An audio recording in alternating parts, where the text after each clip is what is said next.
All right, everyone, welcome to our next session of Monster of the Week, Texas Hell Country. We're joined again by all of our wonderful hunters in a new session that's going to be setting place in Austin, Texas this time. However, we're going to do a quick recap of what happened last time. On the previous episode of Texas Hell Country, our daring hunters embarked on their latest supernatural quest from the small town of Llano. Starting their investigation at the local newspaper office, there, amidst archived whispers of the past, they sought clues to the eerie phenomenon of a ghostly locomotive haunting the Texas Hill Country. Assigned a new station wagon to replace Jim's destroyed Hummer, the team set out, equipped not just with determination, but with a symbol of their renewed resolve. The investigation quickly led them to Lila Wentworth's residence, where the night turned perilous with an unexpected attack by the ghost of James Montgomery Harrow. Lila, in possession of a crucial silver locket watch inherited from Harrow, became an integral part of the narrative. The heirloom, deeply intertwined with the mystery, was essential for the ritual to banish Harrow's restless spirit. After the harrowing encounter, at Lila's home, the team delved into the heart of darkness at the Harrow estate. Amidst the ruins, they pieced together the tragic tale of Harrow's ambition, occult practices, and ultimate downfall, gathering the knowledge needed to confront the curse head-on. The climax unfolded in the overgrown ravine, where under the shroud of night, the hunters, with relics in hand and the enchanted watch, performed the ancient ritual. Their efforts culminated in a dramatic moment as the phantom train's whistle echoed one final time before Harrow and the train vanished, lifting the curse and restoring tranquility to the hill country. As the first light of dawn broke over Llano, the episode closed on a note of triumph and reflection. With the darkness dispelled and the land beginning to heal from Harrow's legacy, the hunter's journey underscored a tale of courage, redemption, and the power of legacy. Viewers were left marveling at the depth of mystery within Texas Hell Country, eagerly awaiting the hunter's next venture into the unknown aboard their new station wagon, a beacon of their unending quest between the realms of light and shadow. All right, so let's do a quick health check here. How is everybody doing from a health perspective in the game? How much harm do we have? Now, as a reminder, in Monster of the Week, we use harm instead of hit points, and you only have 7. So Jade has 1. 0 for their buddy. All right, very good. And then Charlie will come to you in a minute, and we will introduce you in a few. But Jim, what do you got? 2 harm. 2 harm. How about Rosie? 2. And John? Was that a I didn't quite hear you there, John. 4 harm. 4 harm. All right, that was much higher than the 1 I just said. Very good. All right. So we're going to say that John is going to go down 1 harm. Everybody else stays constant because there has not been that much time change. And I believe that we've decided that Rosie has been away from home a little bit too long. And by home, I mean from her shared home with her mom, Charlie Young, ex-wife of John Young. And they are departing back to Austin in order to drop her off and then figure out what their next move is. Is there any disagreement with that, or is it kind of what we're doing at this point? Yeah, that's what we're doing. All right, sounds good. And then anything anybody want to add to that recap that I provided for our listeners today? Still bummed about the Humvee, but the new station wagon is pretty sweet. I mean, yes, it seems like a beacon of justice Yes. against the darkness of evil, right? The wood paneling buffers us against the That's right. darkness of hell. All right, so let's bring up some information here. So we're going to start off this mystery before we get into introductions for Charlie. For those of you who are just joining us, or just as a reminder, at the beginning of every mystery, we do give a little bit of a filmic introduction that shows you something that might be occurring in the future that the players may or may not know about necessarily in this moment, but we want to give it to you so you can have a little bit of flavoring to start the game off. Okay. So let's fade in from black to the quiet halls of the Austin Museum of Art, where the echoes of the day's visitors have long since faded into a hushed anticipation. The camera glides through the dimly lit corridors adorned with artifacts that whisper tales of yore, finally coming to rest on a solitary figure. The soft glow of his desk lamp illuminates his features, a blend of concentration and awe as he pores over the documents and notes strewn about his workspace.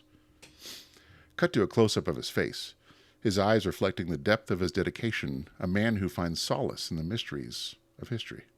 The camera then pans to reveal the Eternal Vigil, a painting hanging solemnly on the wall opposite him, its enigmatic figure shrouded in darkness, eyes glowing ominously under the moonlight streaming through the window.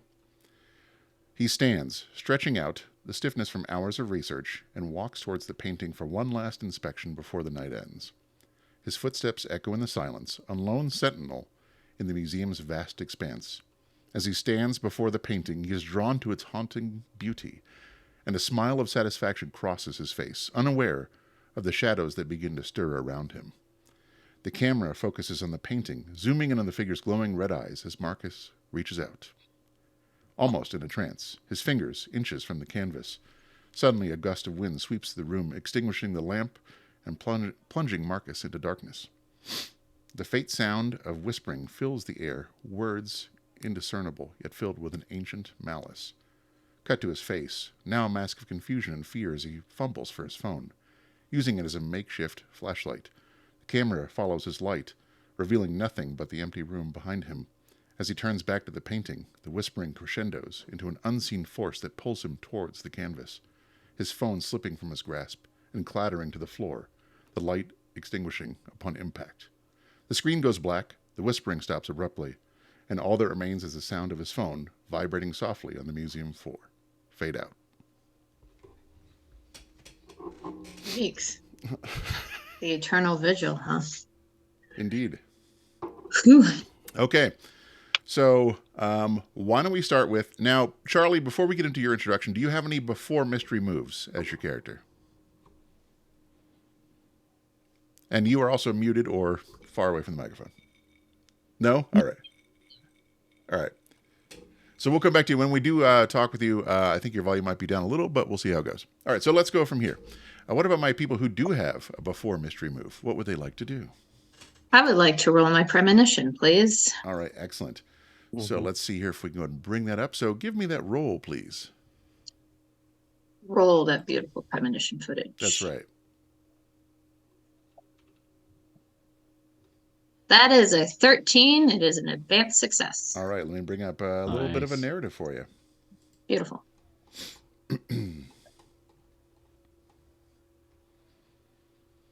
Okay. As you reach out with your senses to the web of fate, a vivid and unsettling vision manifests before you. Deep within the labyrinth of some underground tunnels, a confluence of dark energies gathers, swirling around a point of malevolent power. Shadowy figures, their forms indistinct and menacing, encircle this nexus, their presence feeding into the growing darkness. Although the specific nature of this gathering eludes you, the threat it poses to the balance between the mortal and supernatural realms is palpable. Your vision doesn't show an event that you can prevent outright, but it does gift you with a +1 forward to act against this emerging threat. I would also like to invoke my Destiny's Plaything move. Perfect. So as the mystery begins, I'll roll to see what's revealed about our immediate future. Excellent. Let's see that roll. 7, mixed success. All right, let's bring that up here for you real fast.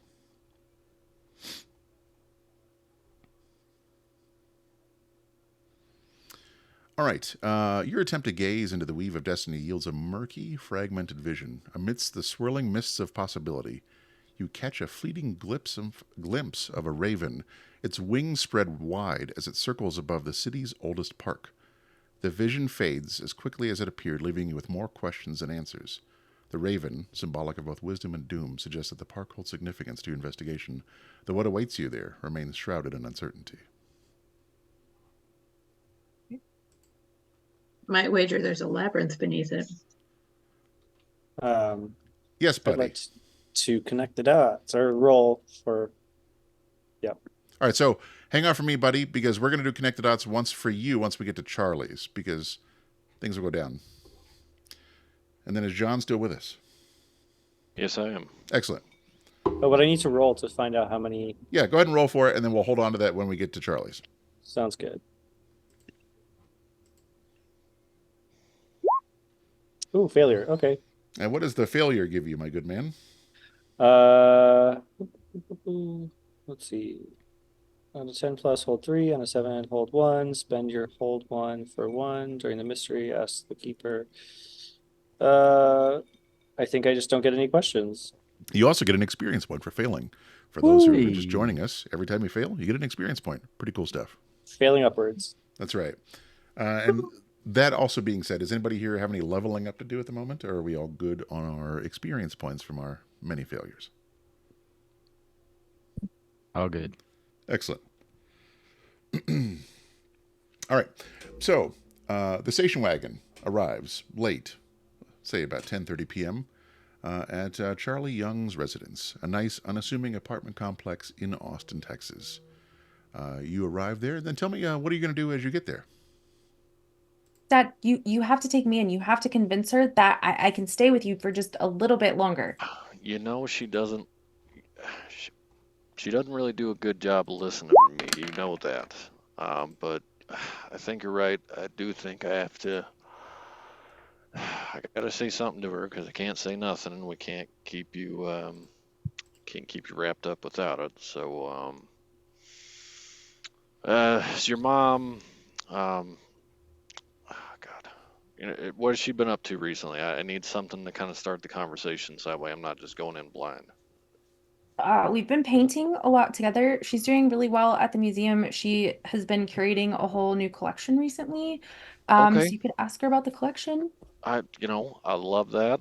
Um, I think that's a great way to start. She always did enjoy painting, so I'll start with that. We'll see where we go. Okay. Before they get out of the car, I wanna look at Rosie and I wanna say, this isn't goodbye. Why didn't you just come in with us? Well, Why, Rosie? Why don't we start? Um, it's gonna be a little bit to try to get your mom to understand what we're doing, and then we can go from there. Okay. I But grabbed my yeah, Jansport. all right. Well, let's head Maybe on. show her the necklace. That'll help. Uh, Thank you, buddy. All right, so we stroll up, kind of, straighten myself up a little bit. Okay. This is the first time I've actually been in your mom's apartment, right? Yes, you Okay. guys have not spoken face to face in 3 years, I think. God, has it been 3 years already? I know. Time flies. We can do Okay. it. We got Okay. this. How do I look? You look excellent. And I help straighten his tie a little bit. Okay. No, appreciate that. And then I pull out my key and I start opening the door. Okay. Got this.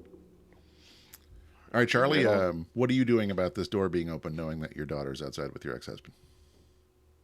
I come to the door as soon as I hear it opening and I like fling it open and I just look because what time is it right now? It's about 10:30 p.m. Jonathan. It's on Sunday night. Charlie, I'm sorry. I recognize the time. I lost track of time. She and I were having a grand old time, and I know I was supposed to get her back by a specific time, and I apologize. I'm sorry. Rosie, are you okay? Yes, I'm great. I was wondering if I could stay at Dad's just like a couple more days this week. I'm sorry, what? Well, we were having a lot of fun, and I was thinking maybe I could stay there for just a couple more days. I can always catch up on my schoolwork. I'm very good at school. I can catch up, no problem. Rosie, I need you to just go inside for a little bit. I need to have a talk with your father. Okay, I'm gonna go get some Sunny D. So why are you late? Well, what we ended up doing is we ended up taking a little drive, this afternoon. Figured, it was real gorgeous out. Um, you know, Figured we hadn't really talked a whole lot. This is the first time in a long time she and I actually have gotten around to talking about more than just school. And she was telling me about how you and her were painting and about how you got a new collection going. And all this stuff that I've been trying to find out. I mean, God, we just started connecting, and it reminded me of the time when you and I were dating, where it's just we'd lose track of time and do all that fun stuff, and it made me happy. And I'm sorry. Well, was there like a phone close by where you could have at least called to let me know? Uh, Um, funny part about phones is that you're right, they are everywhere. Um, But my thought is, with as sharp as she is, she's sharp as a tack, just like you. That wouldn't hurt too much if maybe we went a little past dinner. So next time, can you just call me at least? I think you absolutely deserve that. Thank you. Yes. And if I may interrupt for just a moment, since Charlie here is new to our hunter group, Charlie, would you mind describing what your character looks like and then what you also do for a living? Yeah, so I am Charlie. She has, sorry, I'm pulling everything up. So she basically has like dark hair. She has like a purple like streak in her hair. She is an art curator at the local art museum. And I'm trying to think of something else. Dresses like kind of business casual. I mean, it's the 90s, so gotta have, the jeans, loose fit jeans and everything. So Very yeah. nice. All right. Sorry. No, Yeah, go that's ahead.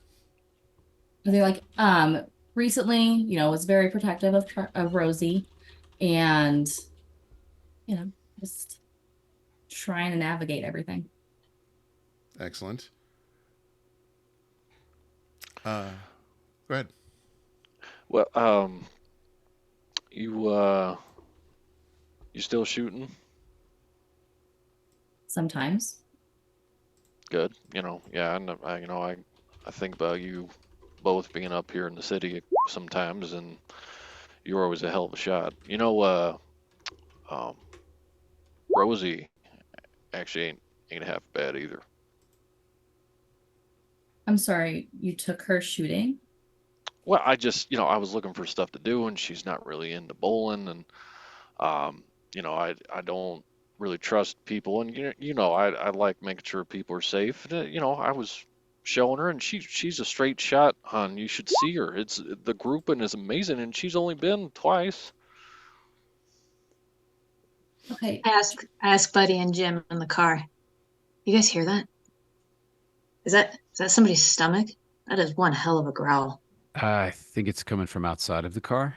And Jim's gonna pull out his 9mm, and I'm gonna motion with my eyes to the shotgun in the back for Jade to maybe just keep an eye on it. Yeah. Rosie's gonna start coming back from the kitchen with multiple glasses of Sunny D to give to her mom and dad while they are talking. But hon, I'm sorry, Charlie. I didn't mean to call you hon. I'm sorry. Um, I think at some point you need to recognize that our daughter is something special, and I don't mean that in that she's really educational. I don't mean that in that she's super sweet. There's something that is I um I don't even know how to say this without sounding about as crazy as I did when you took her in the first place. Um, Say it. hon, she's supernatural. She's got the gift of God in her, and there's no two ways about it. Um, Back in the car, I look at Jim and I'm like, that's not a pet. That's not somebody's dog or something. That's not okay. Can we I mean, I don't wanna rush them, but we need to probably get out of here. Buddy pulls out his gun as well and is just like looking through the horizon. So, I just want to say that I know. I mean, I know I've had to admit some things that are unbelievable, and I went to court for it in therapy, and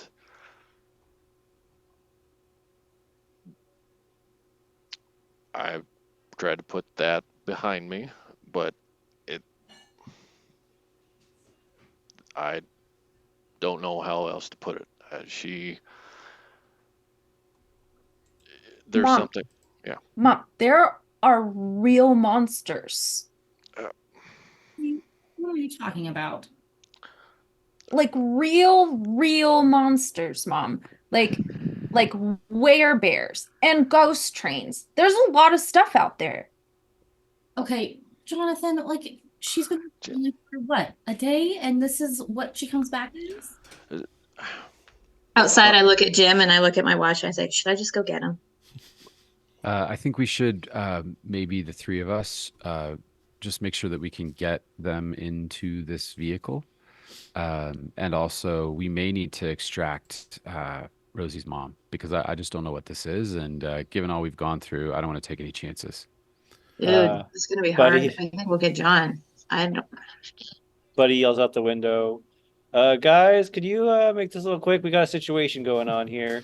So right as you finish up there, buddy, suddenly there's a very large, or loud rather, guttural snarl that shatters the conversation and slices through the air like a knife. From the dense underbrush beside the apartments, a creature bursts forth, a nightmare that's been made flesh. Its movements are a blur of speed and malice, its elongated limbs propelling it towards you with terrifying agility. The monster's skin is pallid, stretched tight over jutting bones, and its eyes burn with a hunger that is both primal and malevolent. Claws sharp and caked with the remnants of its last meal reach out, eager to rend and tear. I'm also going to show you what you're seeing. Okay. Oh my. While her parents have been talking, she No, gave them thanks. juice. She's holding her necklace and kind of going back and forth. And as soon as that comes out, she pulls the necklace off. The OJ just spills onto the floor, and the necklace turns into a blade on a like very long chain. And she gets very crazy looking. Her eyes go back in her head, and she just looks completely not like herself. And she is going to kick some ass. And at this time, I yelled from the car, John, Rosie, we need to go. All right, I got a 10. Jim, get in between them. Excellent. So go ahead and tell me what you're going to do with that 10. I'm going to inflict terrible harm, so that will give me additional harm to my weapon, which is already, I believe, +2. No, it's +1, but it is also magic. Excellent. All right, so you swing your blade on a chain towards the creature. It wraps around its neck and impales it into its chest. There is a large, bright white light that explodes out of its chest, and it sort of dissipates into dust onto the ground. Rosie just collapses onto her knees, and the necklace kind of just ends up back on her neck, and she's not really saying anything. Well, that was easy. I'm gonna run over to Rosie and like freaking out, like, Rosie, are you okay? And I'm Charlie, she's fine, but I think you have to understand that there's stuff that unfortunately can't be explained, and I think you're going to need to come with us. I think everyone needs to get in the vehicle immediately, including you, miss. What? We gotta get Rosie inside. We gotta save her. Like, we gotta make sure she's okay. Well, then you take her, you both get in that car, and I'll be right behind you. Ma'am, I hate to break it to you. This isn't the first time she's done that, and she's A-okay. We need to go. Pick Rosie up and like try and lead her to the car. All right, so Charlie, as you're doing this, you notice that where that creature was and kind of crashed into dust and decay on the sidewalk, you notice a symbol that looks almost identical to the shape of Vladislav from the painting, etched into the sidewalk. I'm gonna do a double take at it and just like take a moment and freeze, and then just continue to the car with Rosie. Excellent. So y'all barrel into the car. What are you doing now that you're in the car? Sweating and crying. I think first order of business, Jim is going to drive away, not in a crazy manner, but going to start driving away and then just inquire in the back seat, how is she doing? Rosie's just very confused. So she's not 100% sure what's going on because she's seen all of these things happen, but it always seems like she forgets part of it. And that is confusing. And so she's kind of just pondering that internally very quietly. Is there a park nearby? An old park, Charlie? Is there a park in this neighborhood? Like an old one's been here a while. Second left, and then your first right. Oh, All right, I'll follow those instructions. All right, you make it to the park. It is an older park, but it does not seem to have any sort of resemblance to a park that you've seen in your vision. I saw a Well, labyrinth in my vision, but I think Rosie, didn't you say something about a raven?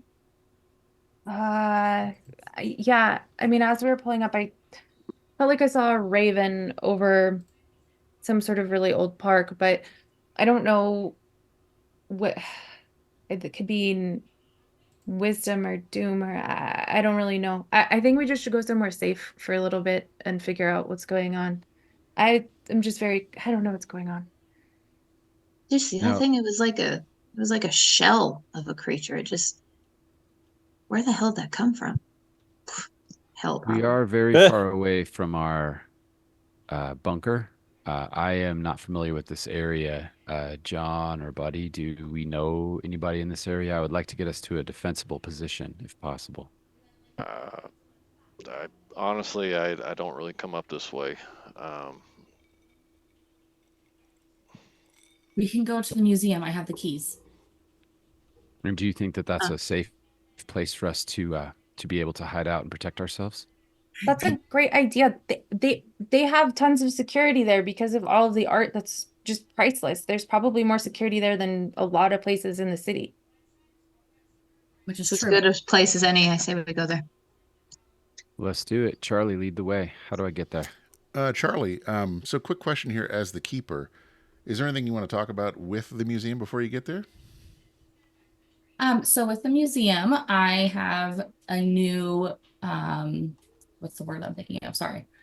Like a new exhibit that I just brought in, and I'm very, very proud of it. It is a painting in the exhibit that is kind of controversial, but I think it's an amazing piece and it needs to be shown to everybody and shared.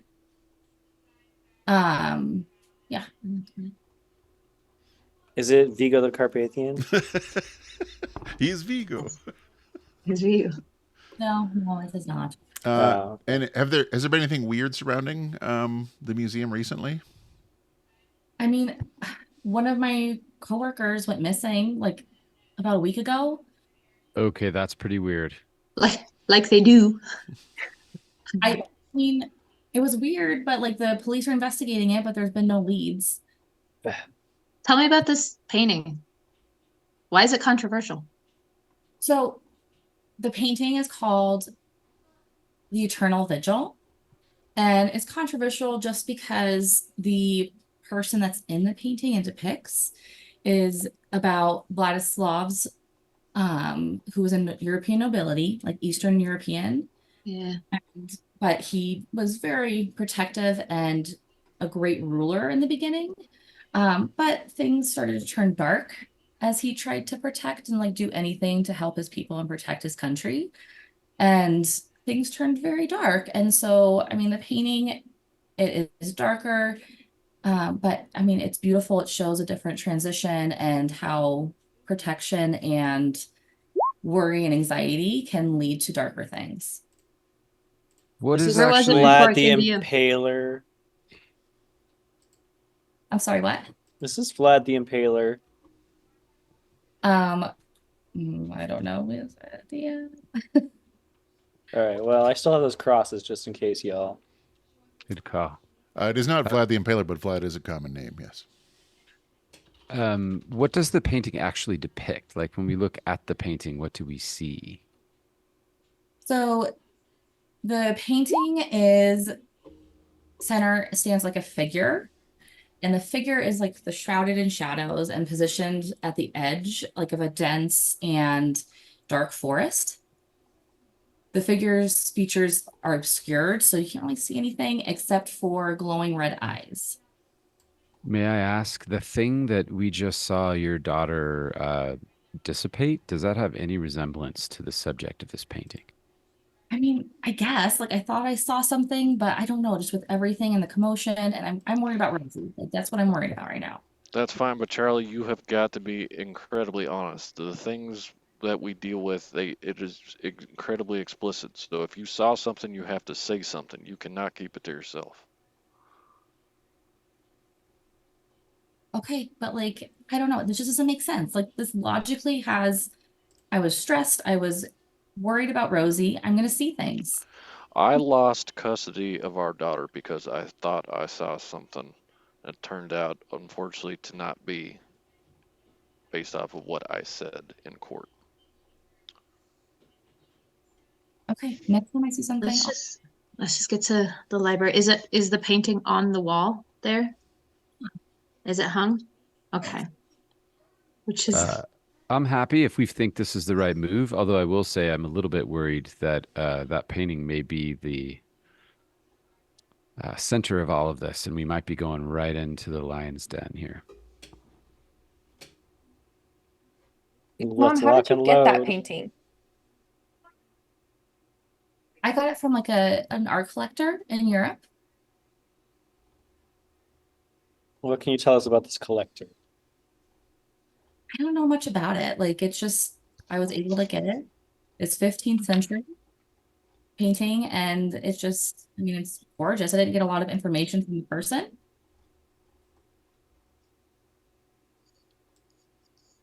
All right, what do we think? Should we go to this museum? Is that the move? That's what I'd do. All right. Jim will Yeah. start driving as long as Charlie can tell him the way. Okay, I'll tell him like just how to get to the museum. I'll have him pull up like in the back where the back door is, where I can like just use my key to get in. All right. So we'll say that you can disable the security system, and you're able to get in there quite easily.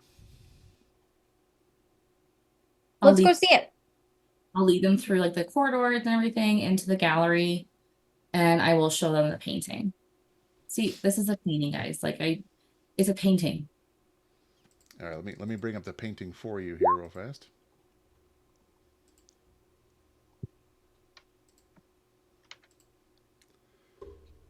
Okay. Okay, so as you enter the dimly lit room of the museum, your eyes are immediately drawn to a singular painting that dominates the space, its presence almost palpable. This is the Eternal Vigil, an artwork whispered about in the corridors of the supernatural world, and sought after by those who dare to delve into the darkness. The painting, set in an ornate gilded frame, portrays a hauntingly beautiful yet foreboding scene. At its center stands a figure shrouded in shadows. Positioned at the edge of a dense, dark forest, the figure's features are obscured, save for a pair of glowing red eyes that seem to pierce the veil of reality itself, staring directly at you with an intensity that feels unsettlingly personal. Behind the figure, a castle looms in the distance, its architecture ancient and crumbling, yet exuding a sense of timeless power. The sky above the castle is devoid of stars, a blanket of darkness that seems to swallow light itself. In the foreground, a variety of meticulously detailed plants, including the rare night-blooming cereus, known for its association with moonlit magic and secrecy, adds to the painting's mystique. Intricate symbols and runes, barely visible at the painting's edges, suggest a deeper magic at work, hinting at protective spells, perhaps a curse. These symbols seem to shift and dance just beyond the edge of perception, suggesting that the painting hides secrets not meant for the uninitiated.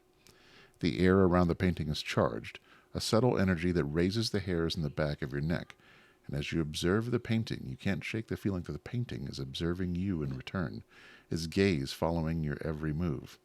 Despite the unease it evokes, the painting's allure is undeniable. It draws you in, whispering promises of ancient mysteries and hidden truths, of power veiled in shadow and light. The Eternal Vigil is not merely a painting. It is a gateway, a keeper of secrets, and a sentinel watching over a threshold few dare to cross. Charlie, do you have, could I have access to your computer or to a computer in the museum? Yeah. I mean, my office is third door on the right.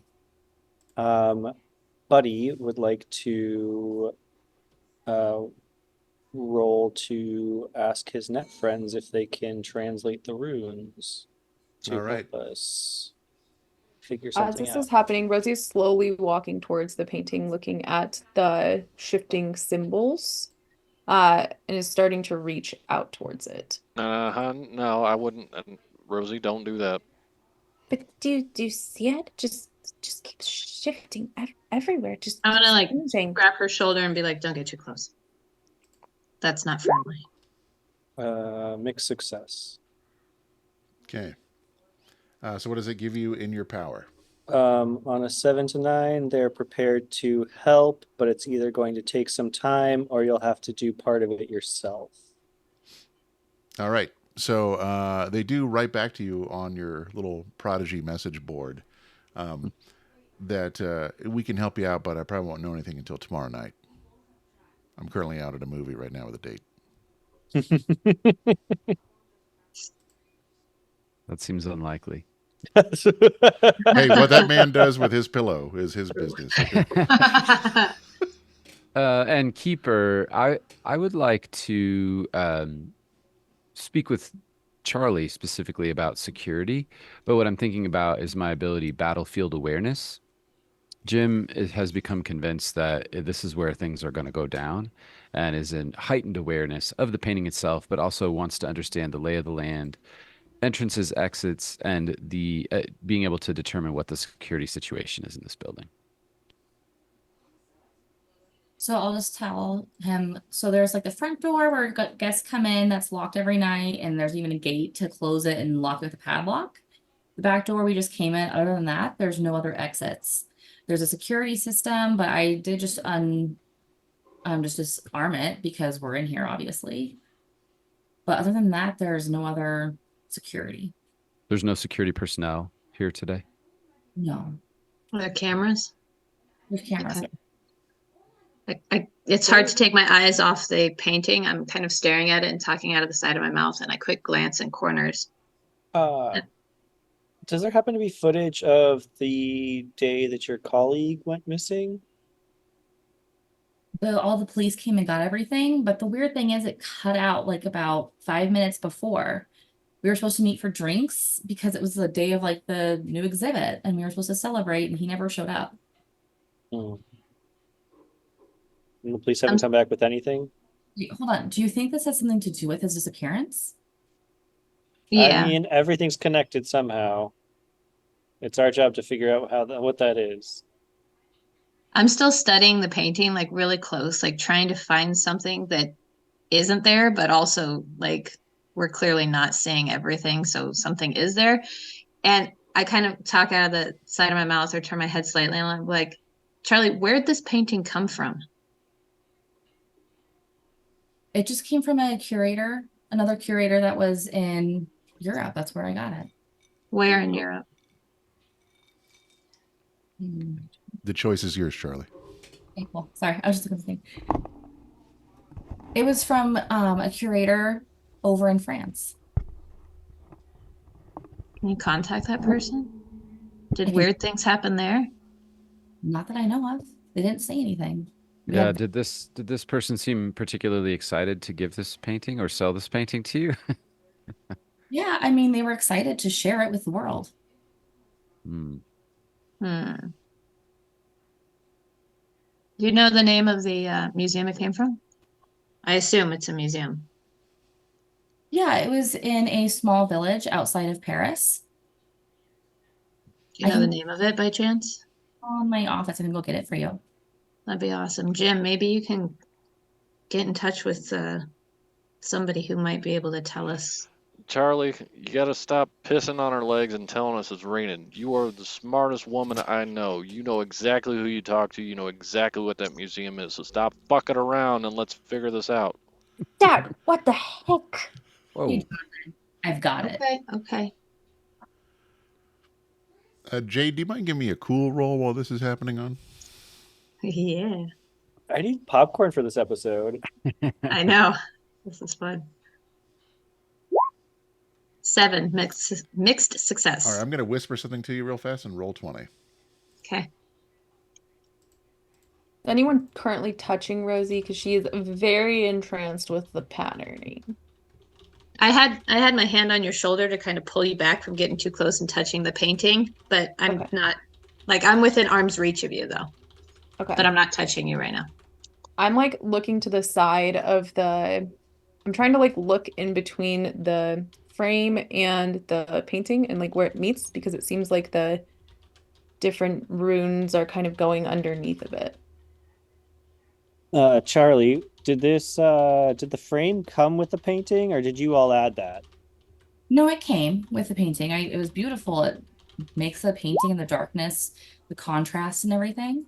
Did your curators inspect the whole painting, or just as is?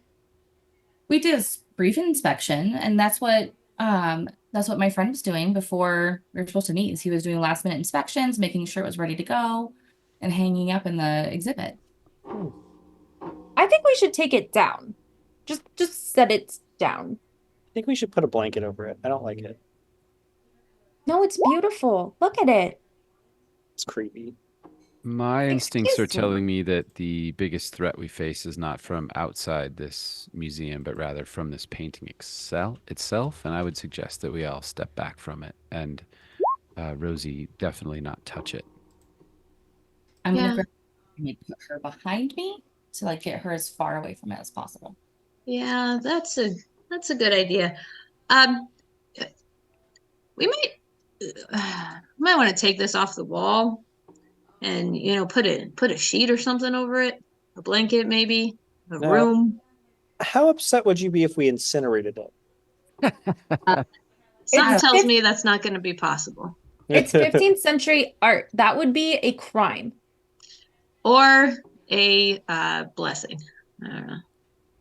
Yeah, no. Rosie is murder a crime? Rosie, can you go into my office? There was some extra sheets in there. Can you go grab it for me and we can hang it? Okay. So I run over to the office. And Jim is actually not going to be right with Rosie, but going to definitely keep Rosie within eyesight as he's trying to keep an eye on her and both the group itself. All right. You're very easily able to find the canvas covers in there. Okay. And I bring those back. All right. You bring them back towards the painting. What are you doing with them? I'm going to take them from Rosie's hands. I'm not going to let her go near it. And I will go up to like the painting and like the frame. There's a little bit of an edge, and I'll just like kind of put it over the painting. All right. So as you put it over the painting, you hear like a crackle, and the room gets a little colder as it looks like the sheets shatter and then turn into dust and fall to the floor. Okay. What just happened? I'm going to take like 3. Yeah. Again, can we incinerate this thing? No. Jade, you've been known to do some pretty spooky stuff. Do you have anything in your arsenal that might be able to maybe mute the weirdness on this particular painting? There's nothing that's going to mute this. Not yet. We don't know enough yet. We need to. We got to know more. We got to know more about who is the person, who is there's got to be more, Charlie. We need to take it out of. I was looking and the symbols, they go back. We need to take it out. What do you mean take it out? Of the Like we frame. need to take the art out of the frame. We need to see the pure form of the art, Mom. All right. I would say as you're standing there, you do notice that just by being around the painting and looking at it, you feel like a slight unease, almost like you had a really big lunch and you could use a nap. Like you're all a little bit more tired hanging around there. Well, if we can't cover this painting, we need to walk away from it. We can't keep looking at this. This isn't a friendly painting. I'm going to get me a pocket knife. What are you going to do with that pocket knife? I'm going to rip that painting out of that frame. That's what I'm going to do. Let me No, go you're not. do it. I mean, you could try, but you won't. Well, Hey, I'm Rosie. telling you, John, this painting, it's not friendly. It's not gonna. You're just not. I think we should figure out where it came from and what happened there, and I think we will come back to this when we're better prepared. But we're not up to this right now. So what should we do next then? I think we should go into a different room and figure that out.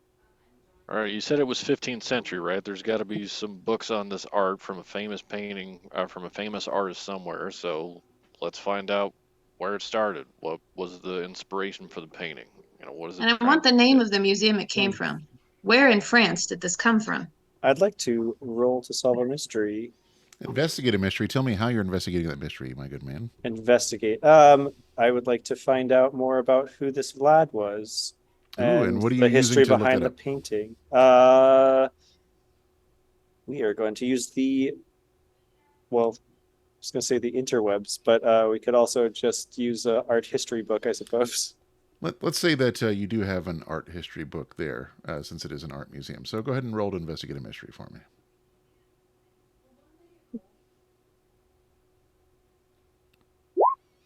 Mixed success. You get one question from the list, my good man.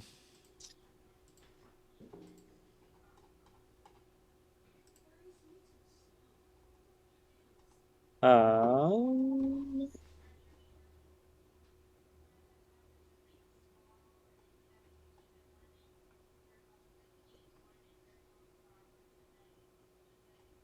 what is being concealed here? Okay, so here's what we're going to do. I'm going to say that that Buddy is the only one that's going to be able to ask this question right now with this book and has now expended the ability to investigate this mystery with that particular object. So what you found is some information about this painting. Nobody knows who actually painted it, but it is indeed a painting of Vladislav, who is has a moniker of the Eternal, somebody who did do what he could to try and protect his country from invaders, possibly made some sort of dark bargains at some point, but those are all hearsay and legend. But there's also some sort of strange rumors that you've seen that perhaps the souls of people that Vladislav has captured are stuck within the painting itself.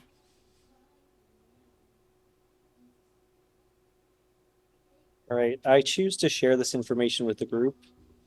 I also choose to explain that given everything we have encountered and witnessed in our past week or two, that I'm going to believe all this hearsay and whispers. I mean, out of all of you, you're the one most likely to believe hearsay and whispers. Yes, That's just his trade. it's my natural given talent, but also like, just werebear and ghost train and et cetera, et cetera. I'm just going to say that these are probably reliable. Well, if there's souls stuck inside, shouldn't we release them? That is an excellent point. And maybe undo the pact, whatever that may have been. Mom usually carry a pocket knife. You should give it to Dad. Dad's willing to do it. We can't break up this painting. Like it's beautiful. If I Rosie, may what just about your give little necklace sword? can I give a quick keeper's note real fast here? You are operating on very little information at the moment and making possibly very large decisions on little information. I agree with Charlie. You guys, we're coming back to this painting. You're Yeah. right. Something's here and something's got to happen here, but we're not ready for it yet. I agree need with to you, walk Jade. out of this room. I need to be away from it for just a second. I need to collect my thoughts elsewhere. Guys, come with me. All right. Mom's office is just right here. Where else So- can we find information about Vladislav? I mean, was he a European dictator? Was he, somebody that, he murdered a lot of people? All right, where is that from? I mean, he was seen as a really great leader and a great monarchy, just until the later years when things went a little bit dark for him. All right, where did you learn about that information? Was it an art history class? Was it something else? Well, I mean, I had a coworker say that they saw it when they were in France. Your coworker saw it in France, and then he turned up missing? He said he liked it, and so we looked into it more, and I looked at it, and it was beautiful. So we brought it here. All right, so I'm sitting in a chair in Charlie's office and I'm looking at the floor and I'm shaking my head. And I want to look over to Buddy. I want to say, we need to find out everything we can about this. Where does your coworker live? He lives like about 5 minutes away. Well, I think we should go to his house and figure out maybe if he was making some deals on the side to try to get that painting. Hey, John, before we go anywhere, I gotta tell you, I was looking at it, and paintings like this, I mean, they're fascinating. I agree, they're beautiful. There was this weird thought, this all souls must bow to Vlad before his river of blood, and it was almost like the painting was trying to talk through me, and I didn't say anything then, but it's the weirdest feeling. I think we need to go away from it for now. We'll come back to it later, but it has more power over us right now. Charlie, is there anywhere that we could put this painting out of view of public reach for the meantime? Can we lock this room off for now? Nobody's gonna be in here until the morning, but I mean, I guess I could put it in the back room with a safe. That would be awesome. And if I'm not mistaken, we are hopefully going to get some more information, buddy, from your pals via the computer in the morning as well. Hopefully, yes. At least by tomorrow evening is what they said. But I will try to push for earlier if I can, without burning that bridge. Also, when was the last time we slept? Last night. It'd be really nice to get some sleep in a safe place. And I agree with Jade, away from this creepy painting.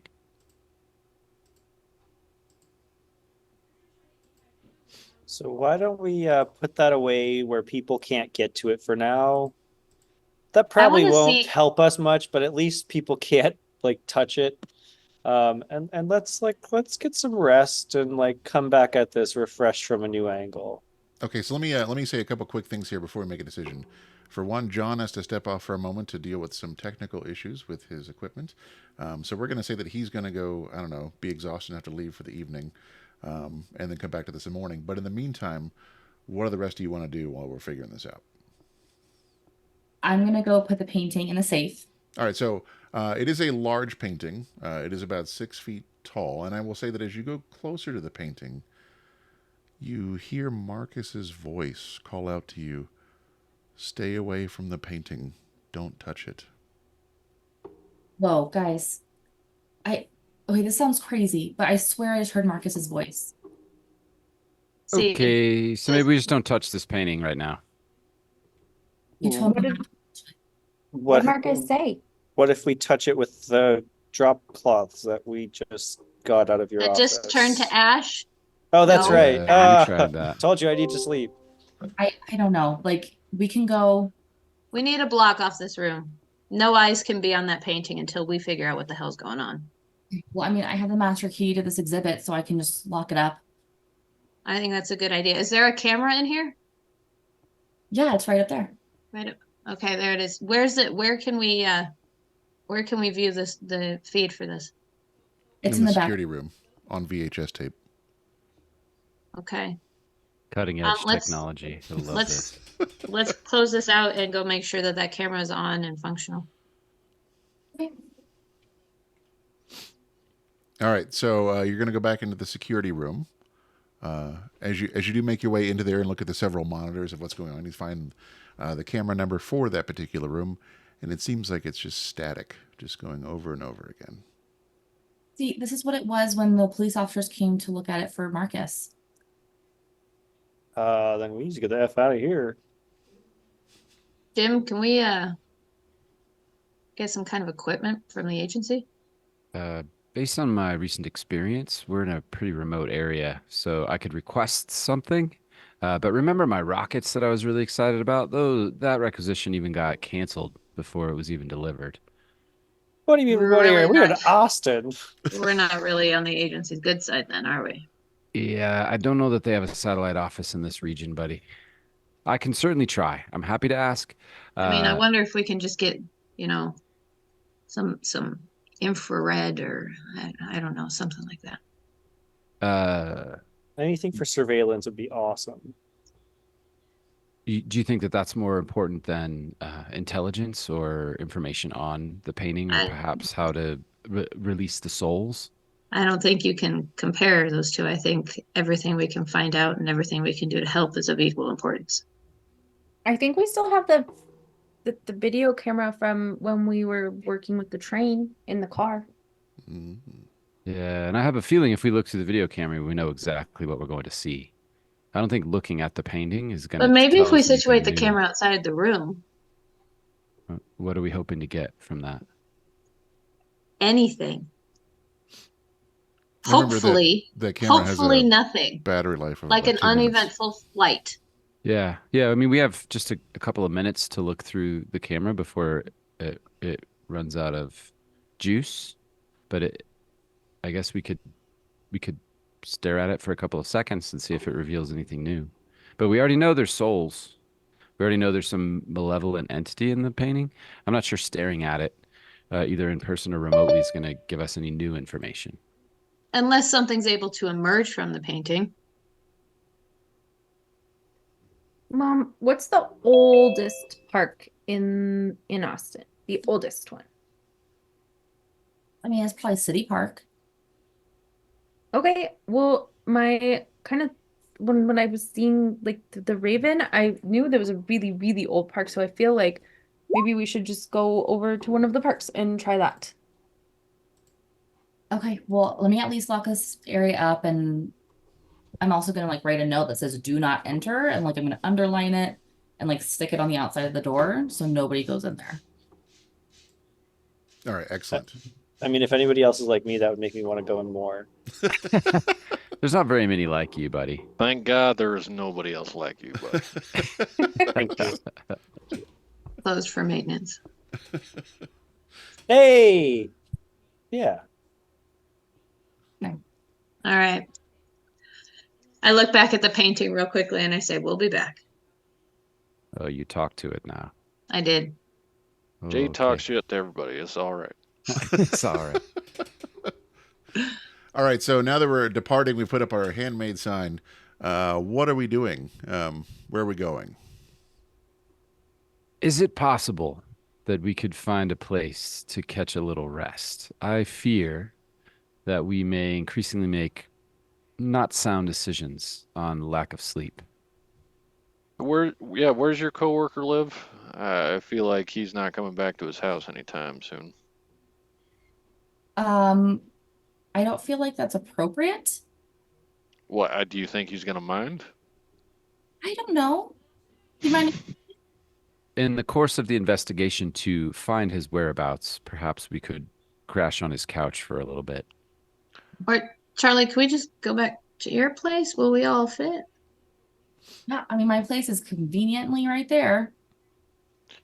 I don't know if I necessarily feel the most comfortable. But if I you're can willing sleep to with let Mom me- and you can sleep in my bed. if that's amenable.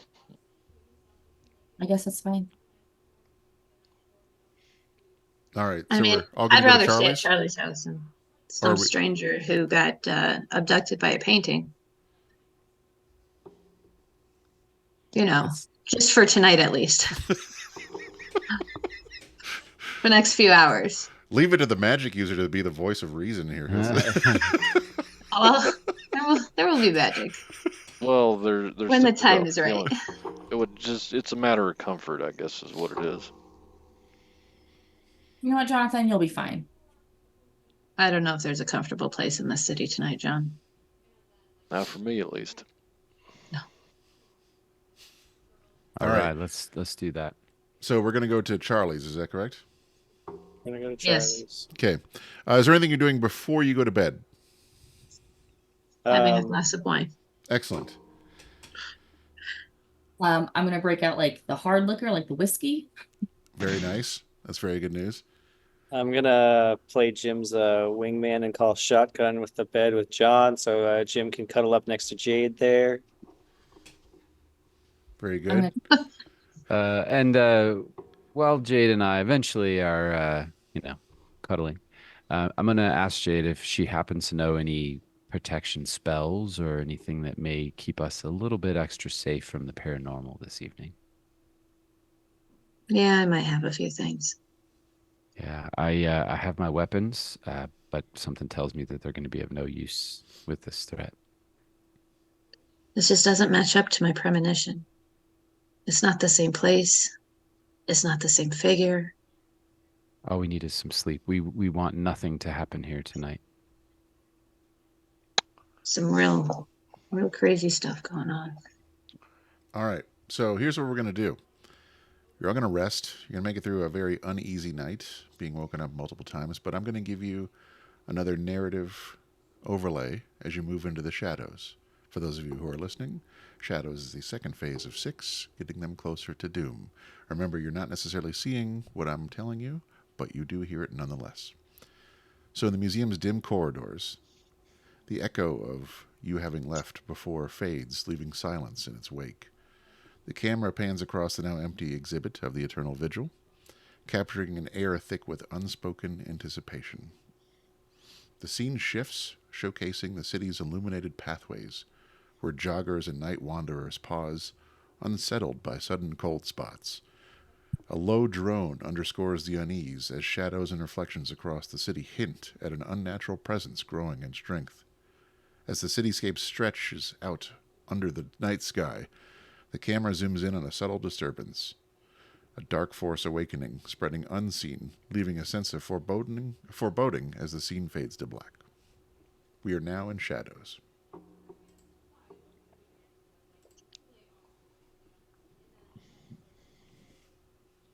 It is our next morning. You have made it through the night unscathed. What would you like to do? As soon as Rosie gets up, she's gonna go downstairs and like, how big is our kitchen table? I guess more like a kitchenette thing. Kitchenette thing. Just me and you. So just like putting glasses out and getting Sunny D out and putting the coffee pot on, all the things while everybody else is getting up. As this noise happens, Jim is startled awake and realizes that he's uncomfortably spooning Jade and removes his arm and leg from her and kind of coughs uncomfortably and rolls to the other side and gets up and all right, here we go. Also, I want to say, if and when we do this in person, I hope everybody's drinking Sunny D, because that sounds amazing. Buddy walks into the kitchen, scratches his belly, rubs his eyes, and asks if he can have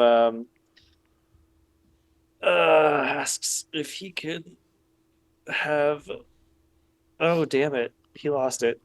Continue. As you were, carry on. A Pop-Tart.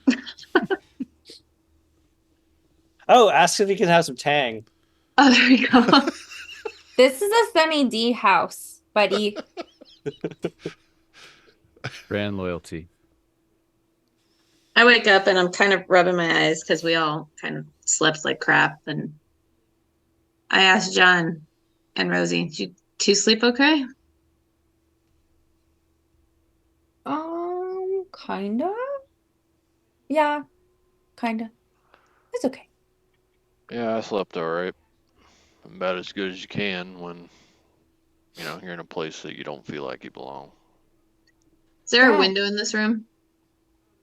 There is. I want to yes. go. I guess I want to go to closest window and just open the blinds and just kind of look out and get a sense of like kind of what you narrated last night. Like I just kind of want to observe that there's an awe in the city. And Yeah, that's how you describe it. Like not a fog, because that could just be weather, but an awe, because maybe there is. Is this an Enya track? What are we waiting for? If Enya was from hell, yes. So quick question. Is one of you a news watcher, local news watcher? Yeah, that'd be me. All right. So let's say you switch on the news and you hear the morning news come on, and it says, in this morning's top story, the city reels from a shocking and seemingly unprovoked attack that occurred late last night at one of our public parks. Authorities report multiple casualties in what witnesses describe as a frenzied assault by unidentified assailants. The nature of the injuries has left the first responders and law enforcement puzzled, with official sources reluctant to speculate on what or who could be behind this brutal incident.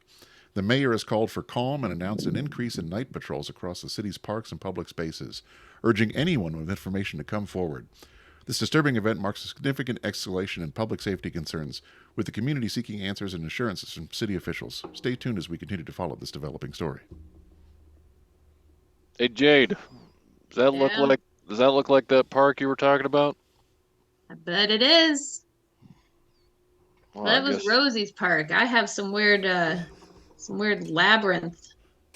Is there a labyrinth? Charlie, you know Austin. Is there an underground set of corridors anywhere in the city? Not that I know of. How long have you lived here, Charlie? I would say I moved here with Rosie when she was a baby. Okay. So let's say that you know that there is an undercity in Austin. That's a bunch of causeways and abandoned tunnels. Okay, so I'll share that with Jade. that's Okay. safer in Wimberley, huh? There's gonna be something down there, you guys. There's something with the painting, the park, and the underground. And I wouldn't be surprised if. No, I don't have it figured out yet. Well, why don't we have Buddy figure out if he can find like a map of the underground of Austin, maybe? I can. Just get Jim's laptop brick thing. All right. There's a whole exhibit of it at the museum. What park? What park did the news channel say it was? City Or Park. did it say? It's at City Park. Um, How far is City Park from the museum, Charlie? Maybe a mile? so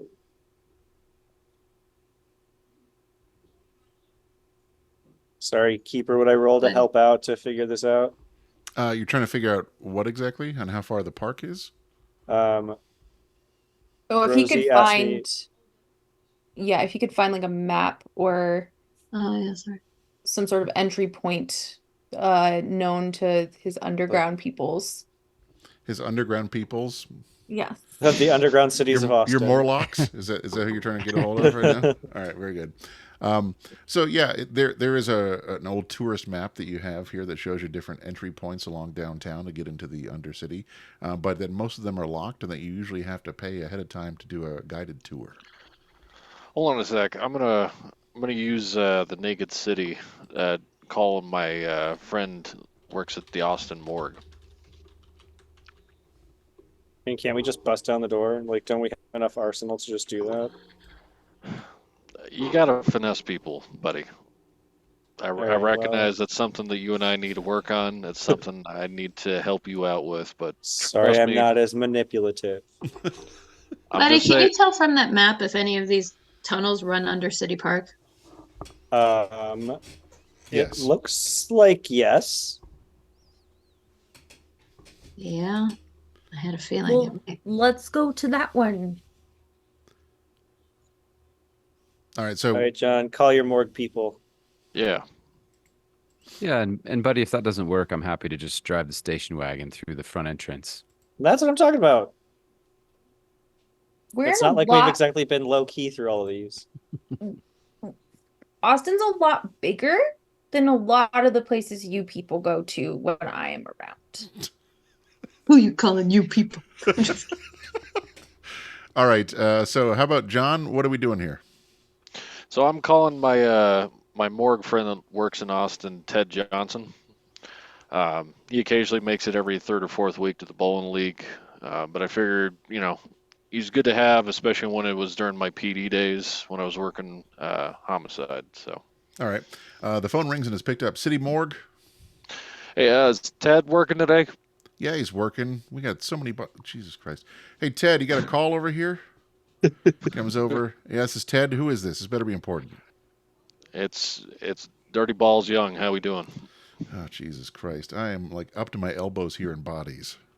Well, I know, but that's the reason why I'm calling. I wouldn't call you just to harp on you. I'm here because on official business. You know that. Of course. What do you need to know? So those bodies that you found in City Park, is there anything you can tell me about them? Yeah, it's a goddamn horror show down here. I don't even understand this. I mean, these things are ripped to shreds. Looks like some sort of claws went through them. There's bite marks. I don't even know what's going on here. Probably some sort of serial killer or sort of weird feral dog attack. You said claws and bite marks? Yes. Jesus Christ. How many of them? 5. Damn. Yeah, you are busy. Has you heard anything from like, I don't know, animal control or anything? Is about any loose animals? No, I mean, we shot a couple of dogs that were nearby as a just in case, but otherwise, no. Sure. All right. Well, let's see. If Rosie's elbowing him and saying, "Ask him where in the park." you wouldn't happen to know where in the park the police said they picked him up, did you? Wasn't there a fountain or anything? A few of them are spread out, actually. So there's a couple that were there walking around in the park. There was a jogger, and then a couple of unhoused folks that were hanging around. No real specific strategic layout for it, just kind of all over the park.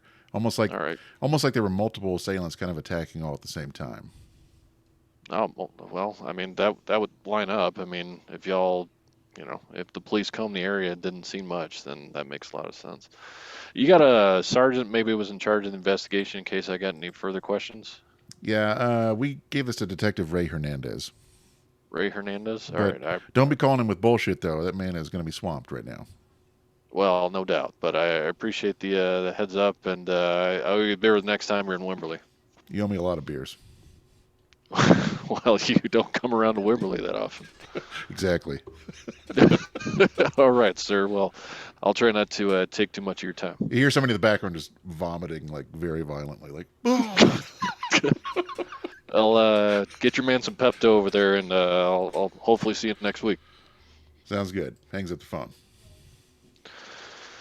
All right. Well, according to my friend at the morgue, it sounds like there was multiple things that attacked these people, not just one. So whatever this is, it's starting to spread. And Rosie, I did ask. There was not a central location. It was all over the park. Thank you. What kind of attack? They said like an animal attack. They said it was claws, teeth, and fangs. I'd be not willing to anything bet pretty. it's what we saw last night. That's Yeah, what I'm probably. thinking. More than one? Charlie, yeah, there was a few. Charlie, you think this is innocent enough anymore? You ready to say anything else about that art dealer that you were talking about? I'm just gonna give him like a just dead stare. Like I guess. So it was at the art museum in Nanterre.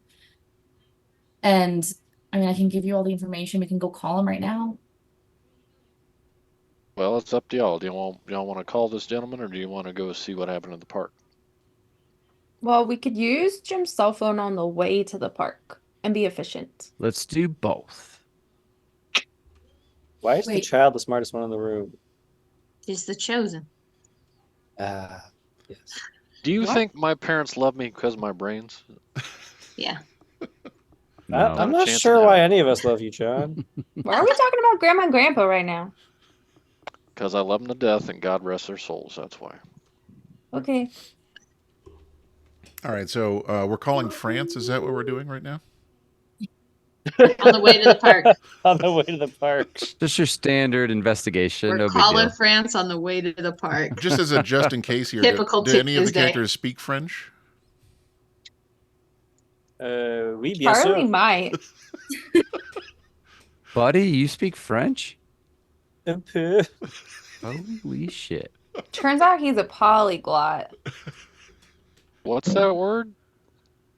Polyglot. Poly means many. I don't remember what glot is, but it speaks a lot of languages. I would bet at least Buddy has one of those old like translate keyboard things. You mean to yeah. tell me you got people at the Make a phone call agency with that can't three-way? It's like, John, oh, I'm please. happy to type. John, that's neither here nor there.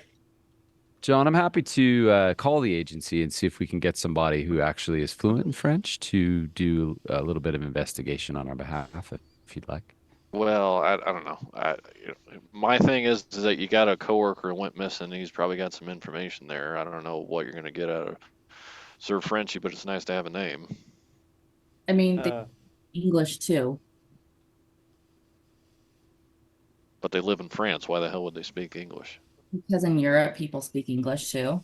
They know multiple languages. Well, this is awkward. And smoke pot. I mean, All right, so what's the plan here, We're polyglots? fixing to find out. Polyglots. Jim's going to be navigating towards the park, Okay. and he'll happily hand over the brick cell phone to see if we can dial up a museum in France All while we right. drive. I hope you have a good long distance carrier. Luckily, The my phone antenna bill is like 4 feet expensed. tall. like what are the two now? 1993. We have like AT&T and MCI or something like That's that. right. All right, so we'll say that you do pull up to the park and go ahead and park there, the vehicle. It is cordoned off. There are a lot of police around. So it kind of runs. It's not obviously around the entire park because there'd be too much police tape, but there's quite a bit out there. And then you dial your, 37 character long phone number to France. And who's making the phone call? I'll make the phone call. All right, what's the name of the museum we're calling, Charlie? We're calling the Art Museum of Nanterre. Okay. They answer the phone. I don't speak any French, so if you prefer, I can do Russian or Spanish, but we'll just go with oui. Je m'appelle Charlie. On parle with Pierre. I don't know Pierre. Je parle en anglais. Yeah, I speak English. Okay. So is Pierre there? I'm Charlie from the Art Museum in Austin. Yes. Okay, is Pierre there? I don't know Pierre. We've never had a Pierre that's worked here. Okay, I literally bought a painting from Pierre at your museum. What was the painting? It was at the Eternal Vigil. I'm sorry, I do not know this painting you speak of, or this Pierre you speak of. Okay, what museum did I just call? The one you meant to? I forgot the name of your museum. Nanterre. Nanterre, thank you. Yeah, it's the Museum of Nanterre. Okay, can I speak to somebody else because obviously you don't know what you're doing. Well, I'm the curator of the museum, so I hope I know what I'm doing. Well, how does this make sense? I bought this painting from Pierre. I don't know. I've never heard of this person. I would tell you the truth, hand to God. I have no idea what you're talking about. Is it possible you bought a different painting? No, this is the painting I bought. I don't know. How did you get in contact with this Pierre? You're a friend. Maybe you should ask that friend. I'm not sure. I really don't know what painting you're referring to or who this Pierre is. Okay. Well, thank you. Absolutely. Now, I'm not a French interpreter, but it did not sound like that conversation went the way that you expected it to. I don't know. They said there's no Pierre there. There is no painting that I purchased from there. You have proof of purchase somehow? The box it came in? A packing slip? Anything? Yeah. It's probably in your office, isn't it? Yep. Or are you familiar with the return policy of this museum? No, I don't plan on returning it. Any satisfaction guarantees? Now, Charlie, you said you got in contact with this person because you're a friend. Am I right? Yeah. You mean Marcus? So, just throwing something out there. I have a strong feeling that your friend here was in something way over his head. And the sooner that we go investigate his house to find out what he did and did not do, the sooner we're going to find out exactly what the hell it is that he knew. Are we at the park at this point? You are at the park, yes. Since we're at the park, should we not investigate the tunnels? Yeah, I mean that's probably not a bad idea. Although the What's the park is full closest- of police officers, correct? It But not is. the whole park. Okay. I mean, enough police to be a concern. There's going to be a time where they're not around. They'll probably have a lighter presence at evenings. You don't have full police force 24/7. You know, you probably have a light night crew. You know, I could try to see if I could swindle them something. And, you know, I know the old sergeant. You know, he was my old boss. So, you know, sorry, he's probably a lieutenant now or maybe a captain. God Lord. If he's a captain now, he's going to be a pill. But that doesn't mean that I can't try to talk my magic if we're working at night. And then before you make a decision here, buddy, I'm going to tell you that you're getting a little beep from your pager that's telling you to check your messages from your net friend. Oh, y'all. I guess we need to get to a computer. Is there one in the? Jim? Do we have one in the car? I can't remember. There was one in the Humvee, but that's gone. I mean, there's probably one at the library, is there not? Well, there is. Yeah. I already used it. There's But also a museum, not a library, by the way. yes. I Where's the guess we should closest? take a consensus of like what we want to do first. But I definitely probably got some feedback on those runes. So if y'all want to know what those said, then we should go find a computer. If we want to investigate before knowing what that said, then we could create a distraction to get the police looking away. I think And We can go to the computer, but I just want to point out a very serious flaw in your logic, Dad. If all these things happened at night, then they're probably not going to let up the police presence at night. Rosie, I love you like the day is long. But one thing I know about police is that unfortunately, babe, they don't work 24/7. They work when they're told. And just because there's a high alert doesn't mean they're going to do it all the time. Okay. They got to pay bills, and overtime is not cheap, especially on a city salary. Do you understand what I'm trying to say? which is Police closer cheap. to the park, the library or the museum? Library. I say we go to the library. Buddy checks his messages. We look for a map that has the closest entrance to the underground tunnels to City Park. We got to get under that park, not on it.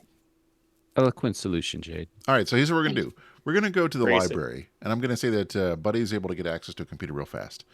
I'm going to give Buddy what is being told to him, and then we're going to take our break, okay? But let's do Buddy's resolution first, and then we'll go from there. So, Buddy, you're able to get onto your board there with your net friends, and it starts off by saying, holy shit, Buddy, that painting is hot.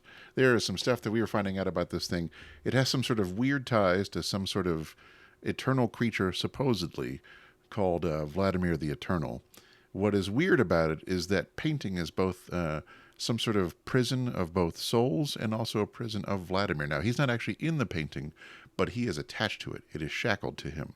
So, whatever you do, do not destroy that painting. Otherwise, you're going to release him from his small amount of restraint that he has left and release him onto the world. You would also destroy every soul that's locked inside that painting in this weird pocket realm. can I email back? Yes. How do we destroy Vlad without destroying the painting? All right. They does not respond right away.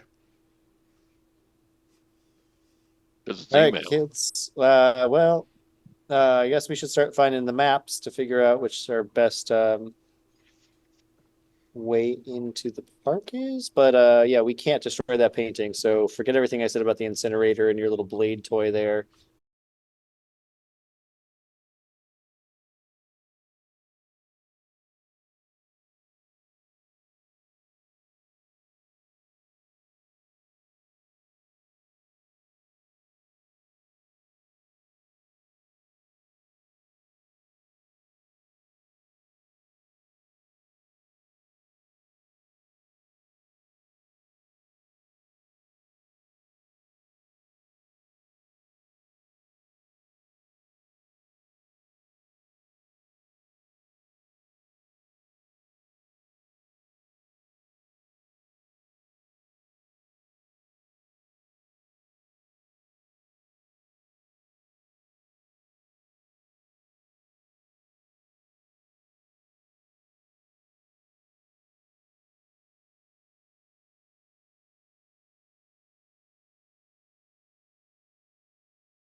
And we are back from our break.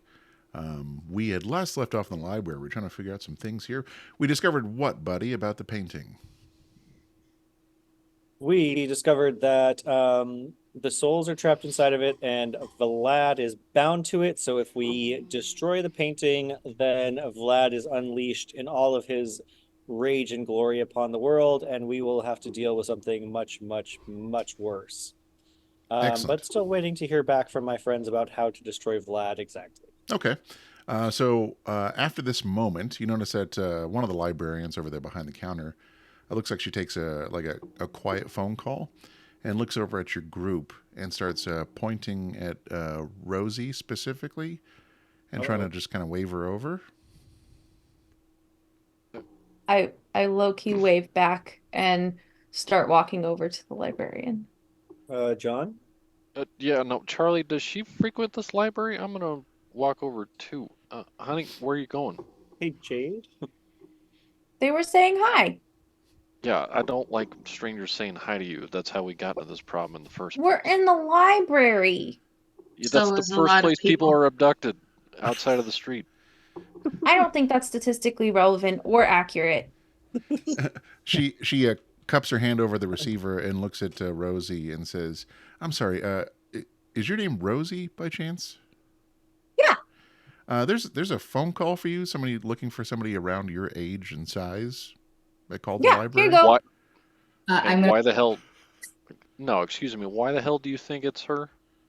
I'm sorry, sir. Could you not use obscenities in the library? I'm going to have to ask you to leave. Yes. I just got to talk to them. Just a sec. I'm gonna grab it from I'm not gonna let her talk to them. That's a little strange. All right. Well, the librarian just looking at everybody quizzically, wondering why she even got a phone call asking for a child in the first place in the library. So, move's yours, I guess.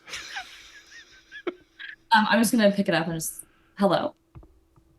You hear a female voice with an Eastern European accent say, "Yes, who's this?" I don't know, who is this? I was looking for Rosie. Are you Rosie? What do you need Rosie for?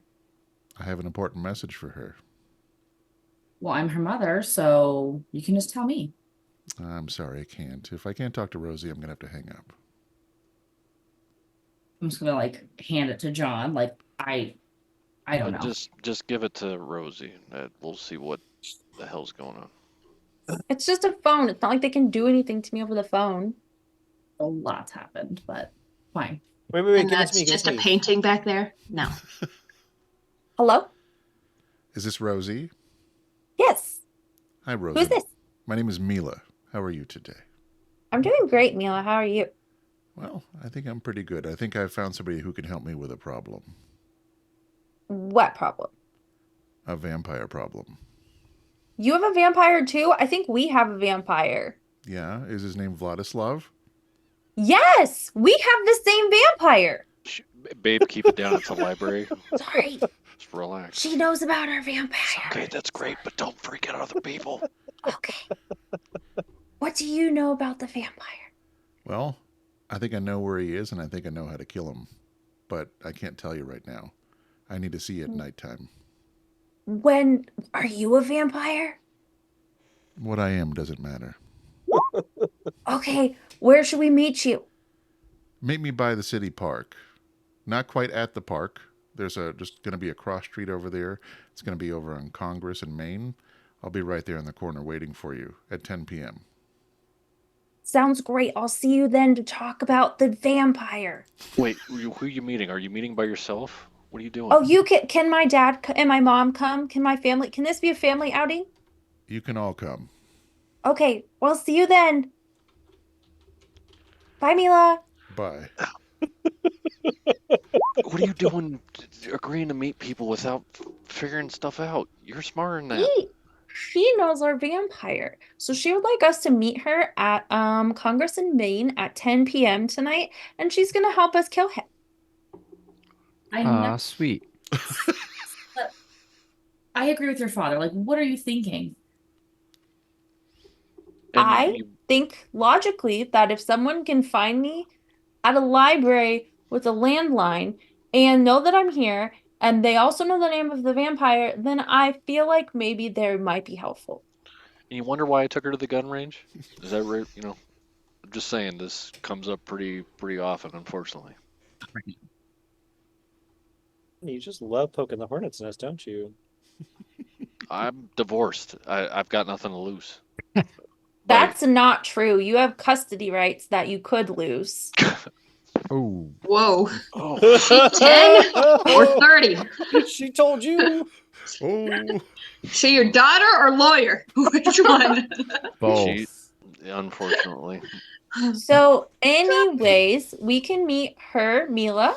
She sounds very nice, and she also sounds like she might be from a similar part of the similar part of Europe to possibly this Vlad fellow. And we can meet her at 10 at Congress in Maine, near City Park, and then she'll help us. Yeah, what she said. Well, we're not waiting until 10 o'clock for that. We need to figure out what else is going on. You guys, we need to get under the city. Did we figure out, buddy, did we figure out an entrance near City Park to the tunnels? We found the maps. I think it seems like there is an entrance. Correct me if I'm reading this backwards, but there seems to be one that is a bit of a distance from the park that goes directly underneath. So maybe we can go a bit unspotted, but while the police are still buzzing around. Does it happen to be on Congress or Maine? I turn the map around and show them and point at it. you tell me. You're telling the narrative as well. Sure. That sounds great, because then we can just come right back out and meet Mila. All right. Okay. Buddy, do you even know which direction that map faces north? I mean, up is north, right? Yes. Yep. Up is north. Do we have Jim, we have flashlights and stuff in the car? A lighter, maybe? Oh, sure. Flashlights for sure. So, guys, I don't know what we're gonna find, but it's not gonna be good. I think we need to go under City Park. And if my premonition is correct, there's gonna be a force down there, a gravitational force of some kind that's gonna be drawing some things we probably don't want to mess with, but it's gonna be there and it has to do with this. I think we should check it out. So Jade, let me ask you. Do you think that we want to handle this without the help of this Mia? Do we not trust this Mia? Or what are we trying to accomplish before we... Mila with an L. That's what I meant. What do we hope to accomplish here before that meeting? DM, what time is it in the day right now? Right now it's about noon. That's 10 hours from now. As much information as we can find so that we know what we're dealing with when we're told how to deal with it, I think is going to be helpful. So You got it. I'm not saying let's go kick ass. I'm just saying let's go look, but there's something under there and it's going to play a part in whatever we do tonight. So just observation and reconnaissance and nothing crazy down there. Let's start with that. Well, I mean, that'll depend on what we find, but yeah. All right. And no objections here. maybe it's best for John and Charlie to stay with Rosie, and Buddy, Jim, and I can just go check it out since the entrance is close to where the meeting spot is. We could go to Marcus's house. I mean, I don't want to split up too much. I'm just saying. I mean, I'm down to investigate, but I also like having the baby demon with the sword necklace around. Fair. It is comforting. She's got a name, buddy. It's baby demon with sword necklace. Rosie, baby demon. God, you all are. Come on, you guys, let's go. Let's get some stuff. Let's go. So I go over to the car, I open the trunk, and I just start putting like a flashlight kind of on my belt or pocket or something. Grab a lighter. Want to grab that shotgun? How much do you think we're going to see down there, Jade? I don't know how much, but I can probably guess how bad. Do you have the night vision goggles still? Yes. Ooh, let's bring those. Yeah, bring Wait, those. okay. You guys are in Austin now, and I know that in like the little hick towns, it's okay to carry a shotgun around, but I'm It's not sure how Texas, we're smart fine. that is in Austin. It's still Texas. My baby's right. If you go walking around carrying a shotgun, you're gonna get more than just a random look. It's not Wimberley. We might get friends. Well, thankfully we don't have that Humvee around anymore. I miss her. R.I.P. All right, something smaller. Something smaller. I've got my Something, 9mm. Concealable. Me too. I am bringing the backpack full of religious artifacts with us. Excellent. And Do we have? so I understand here real fast that you're going to split up. 3 of you are going to go into the labyrinth of the undercity, and then 2 of you are going to go somewhere else. 3 Well, of I you? don't know. I don't really like Rosie's idea of going to Marcus's house. I don't want to split up that much. If you guys are going to wait here, I'll tell you we'll be as close to right back as we can be. But if you guys are going to disappear and go off somewhere, I'd prefer we all just stick together. What we can do is that Charlie, Rosie, and I can be in the back of the party while you 3 take point. I don't know Okay. how comfortable Charlie is with going into a hole in the ground. Charlie, how do you feel about this? Because if you're not comfortable, like, you could go to Marcus's house and see what you can find. I'm not comfortable with any of this. All I care Fair. about is Rosie and her safety. All right, Mama Bear, let's go. Let's go. So we're all going together? 60s, we're going. Let's go. To the entrance. To the entrance. The entrance. All right. You make it out of the entrance. You're carrying 9mm, is that correct? And then flashlights. I have a And a 9mm. Okay. And a garage and Excellent. throwing stars. And I think I have a weapon. I think I have a knife. Okay. So you Does find where the anybody entrance have- is, and it looks like there is some iron grating that's locking it off and a padlock on it. That seems like it's preventing you from going further. Didn't we pick a lock before? Can we do that again? Yeah, I did, but unfortunately, I'm pretty sure it broke off part of it. Now, how sturdy is this lock? Can we just shoot it off? Ooh. You're gonna shoot a lock in broad daylight? Are you out of your mind?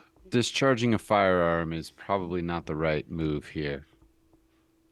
You're better off with a baseball bat. I'm just throwing noodles against the wall. Something's got to stick eventually.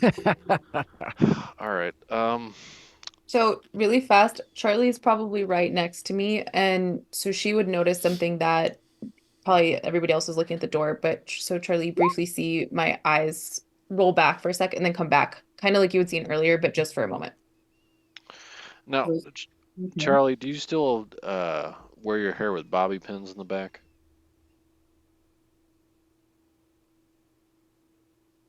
Sorry, brain just froze. Yeah, but hold on. Rosie, are you okay? Yeah, I'm a little worried about Dad. He's gotten hurt a couple times in the last couple days. We've been in the hospital, and I think he's mostly okay. I don't know. I'm just worried about him. Did anybody else see that? Like her eyes went back of her head like it was before. Yeah, she does that. Rosie, what'd you see? I don't. Sure. Dad's kind of bloody arm. I think it was attached still, but just arm and bloody. But he's been hurt a couple times, so I don't know if that was from before or now or future when that is from. Charlie, you got that bobby pin? Yeah, it's right here. Am I the only one who thinks maybe going down here is a bad idea after the kid eye rolling incident? I mean, I I think it's a bad idea for John to come go. down. Yeah. I mean, maybe we could all just get a hamburger and wait for the Eastern European woman who knows how to deal with the threat, perhaps? I want to look at John and Charlie and say, Look, what I'm about to ask is a big ask. Rosie saw something, John, that's not going to bode well for you. And Charlie, I know she hasn't had what would we call it, a pleasant weekend with her father. It's been a lot of this, but she's here and she's special and she's tough. Could you two stay here for just a second and Rosie can come with us? No, like I don't. I pull Charlie aside for a second and I explain to her that her daughter is like an ancient being reincarnated. Jesus to Christ, help buddy, are save you the kidding me world. right now? I mean, he's not wrong, but buddy, like, ease into it, man. God. We are running out of time here, folks. We Sun can't is just going down. sugarcoat it for Charlie forever. Charlie, your Here's- daughter's special. And I'm- by special, we mean like special. Yeah, not short bus special, but like reincarnated being special. It's a thing. I'm just gonna look at Rosie. Rosie, what are they saying? I don't totally understand. Some things keep happening and I can't remember all of the things, but like my necklace, the one that your mom gave me, or you gave me from your mom, I can't even remember how I got the necklace. Seems like it can turn into a weapon, I think, and I might have a nemesis that's a large demon named Morax. She has a nemesis that's a large demon. She has a necklace that turns into demon fighting monsters. She's been through some serious shit and she's still here and she's great. And you're right, buddy. Yeah, we can't sugarcoat it anymore, Charlie. I love her like my own and I will protect her, but she's more than a 10-year-old girl. She's special. And we need to go figure out what the hell is going on down here. Y'all have the subtlety of a 44 Magnum. We all have the time of 0. We need to do some stuff. I'm going to take Rosie by the hands. I'm going to look at you. I'm going to hold your hand, hold your face in my hands. I'm going to say, you're going to do good. And you're going to come back to me, aren't you? I will. You better. Because if you don't, I promise. your mom's going to promise. kill me. Now, I want you to do me a favor and give your mom a hug. And I'm going to take care of her while you take care of what you got to do. So I go and I hug my mom. And I look at my dad and very quietly say, I don't think I can die. And then I walk over to Jade. Do I hear that? Yeah, we'll say that you can hear that. Wow. I'm in shock, and I'm just gonna look at Rosie and say, "Are you sure?" Pretty positive. I can't say pretty positive. Like, are you sure you're gonna be okay? I look at Charlie and I stare dead in the eyes and I say, I will protect her with my life. I don't think I can die because I don't think I've done what I have to. I don't know why I think that, but I don't think that I can right now. I'm still gonna like hold on to her, and I'm gonna look at John. I'm gonna look at him. John, are you sure? Sure as that our daughter's named Roseanne Young. She will be okay. I mean, it's good. Fine.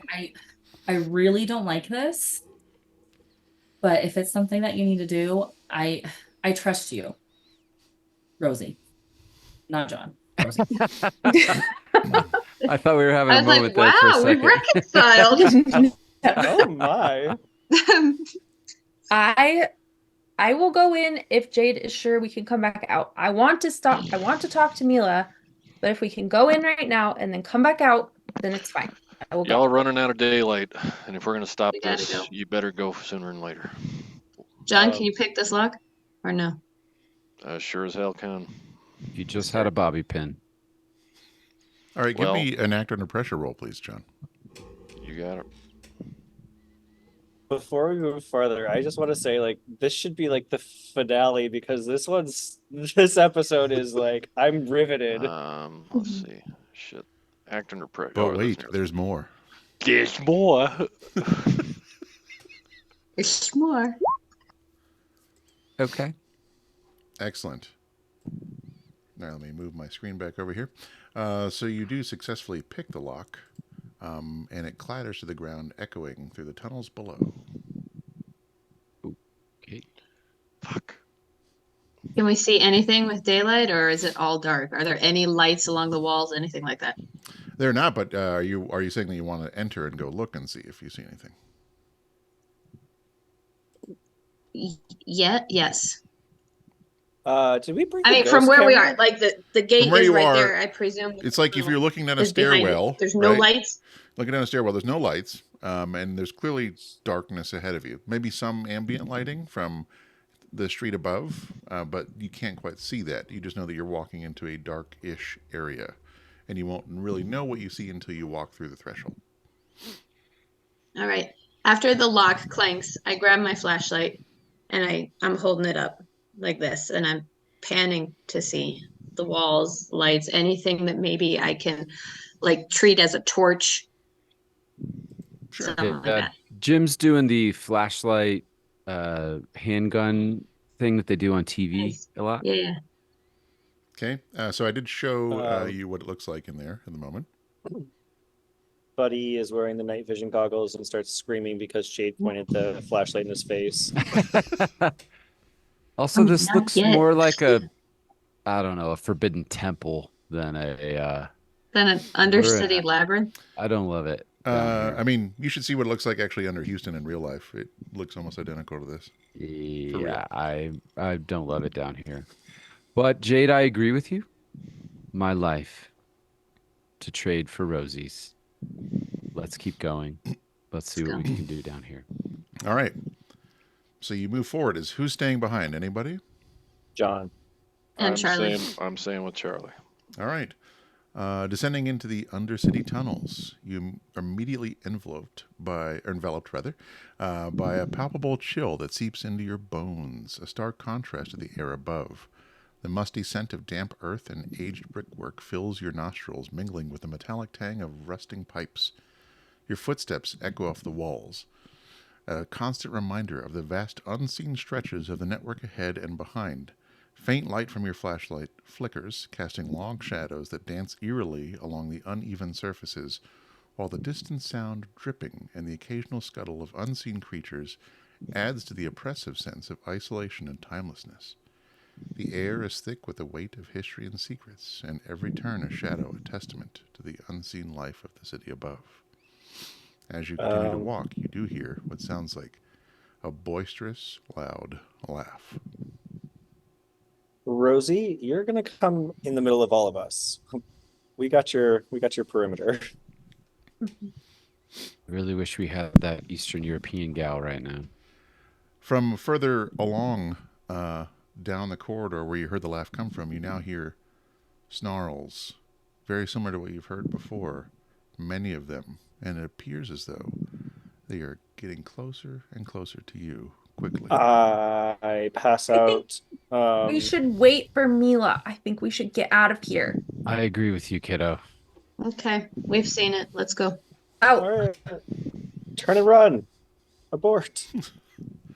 Before we go, We real all quick, burst like in the back spot, out the door. in the spot that we are, I want to look straight up. Like, is there a manhole cover or anything like that? Where you are right now, yes. Like straight up, there's something? Yeah. Okay, is there a ladder on the wall next to me? There is, yeah. Okay. All right. Wait, are we going But- out the way we came in, or are we going up that manhole? I think we need to go out the way we came in. We need to go the direction towards your parents. Okay. I start Rosie- screaming to John to grab the lock. What does that sound like through an echoing tunnel with all the footsteps? I imagine it's like,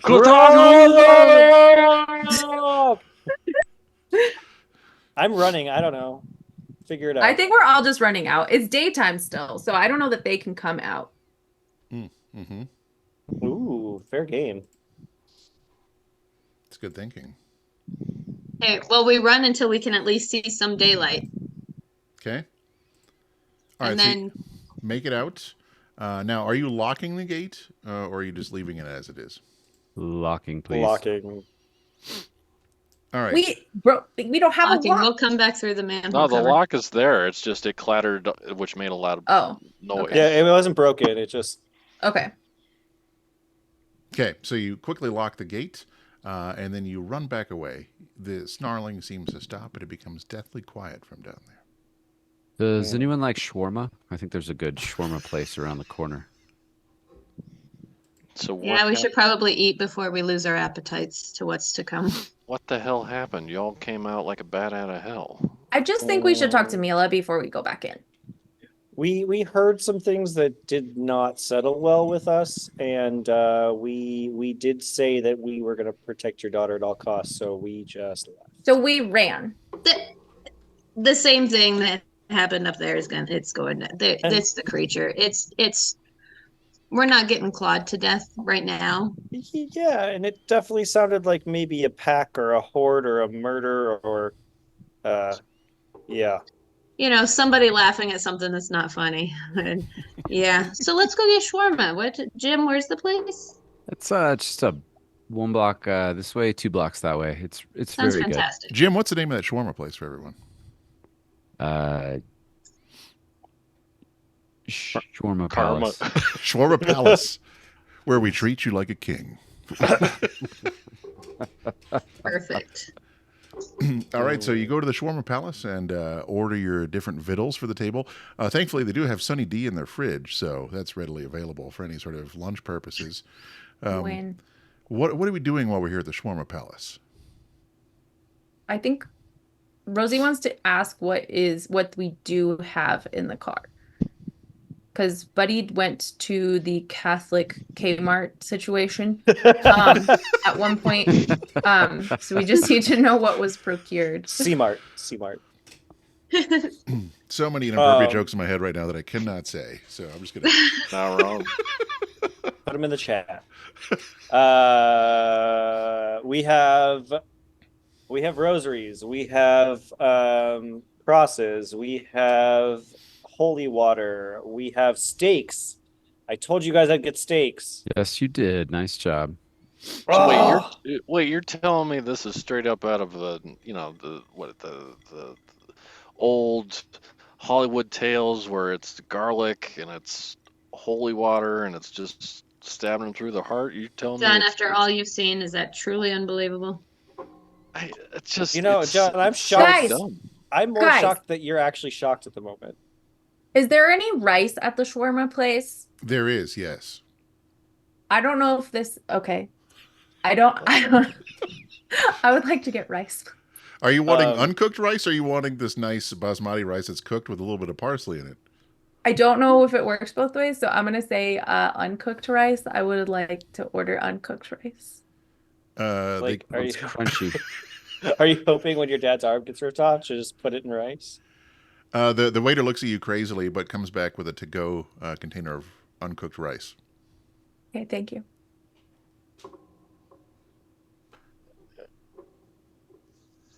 The waiter looks at John and says, "Would she like any crayons instead, or anything?" I don't know. No, she's sharp as a tack. She just she likes to cook her own rice. It's a special diet. Okay. She kind of elbows her down. She's like, "Hey, on this one show, I saw that there were these vampires, and if you drop rice in front of them, they have to count it all." So you mean to tell me that if you got something about to lunge at you with its claws and fangs, that all of a sudden it decides that an arithmetic problem is more important than your jugular? That's what I saw on my show. Up next on Rain Man the Vampire. 364.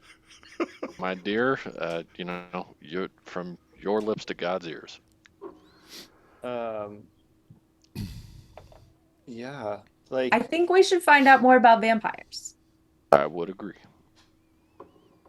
Maybe from shawarma to the library. Although, how do we sort myth, legend from truth? Jim, you know at the agency as well as the rest of us do that they're pretty much parallel. Whenever we're doing reports, they make us cross-check all of our sources, and if something shows up more than once or more than twice, then it's more likely to be true. So did you see the rice thing more than once? No, but it did sound fun. Low risk. It's just a bag of rice. It sounds like pretty Jim- high risk, actually. You throw that at the vampire's feet as it's lunging towards you. I don't know. Jim, how pissed be is the agency at us? Right now, I would say I'm in pretty good standing. Do you think that perhaps a phone call to I get think some info? I think a phone call would be ideal. All right, Jim will step away, grab the brick cell phone, and that's going to be deal with the agency for my keeper there. And why don't we that's tell our all of goal. our listeners what that means? Yeah, so dealing with the agency is we're requesting help or gear, and it's a sharp roll. On a 10 plus, I'm good, and the request is okayed. On a 7 to 9, things aren't so great. I might get chewed out, but I might get what I need, and there might be some fallout. On a miss, I screw up, and I might be suspended or under investigation, or just in the doghouse. All right, I let's didn't make know that this was roll a whole happen. thing.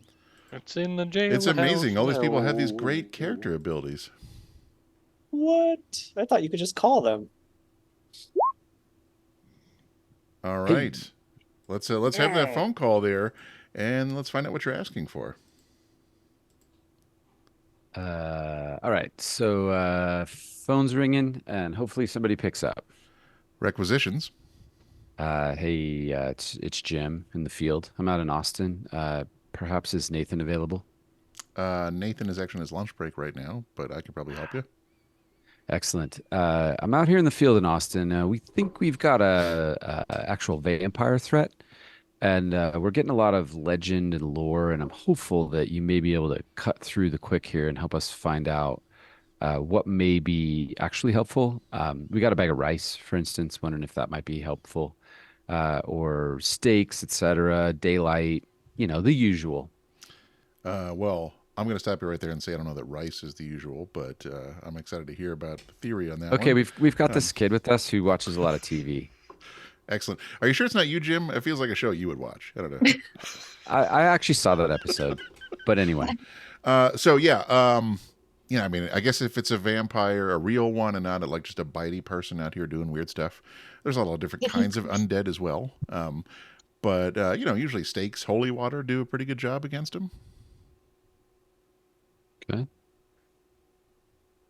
Is there anything with daylight? Luring them into the daylight? Yeah, Does that have any truth? they Okay. could not handle daylight, and also supposedly decapitation is pretty good for killing them. Also, Oh, all right. but to decapitate one, you got to get pretty close.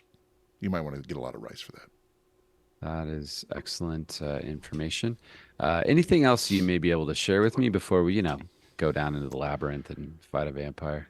Yeah. I wish you all the best of luck, I guess. Usually it's very hard to, tangle with a vampire and not end up with at least one of you falling.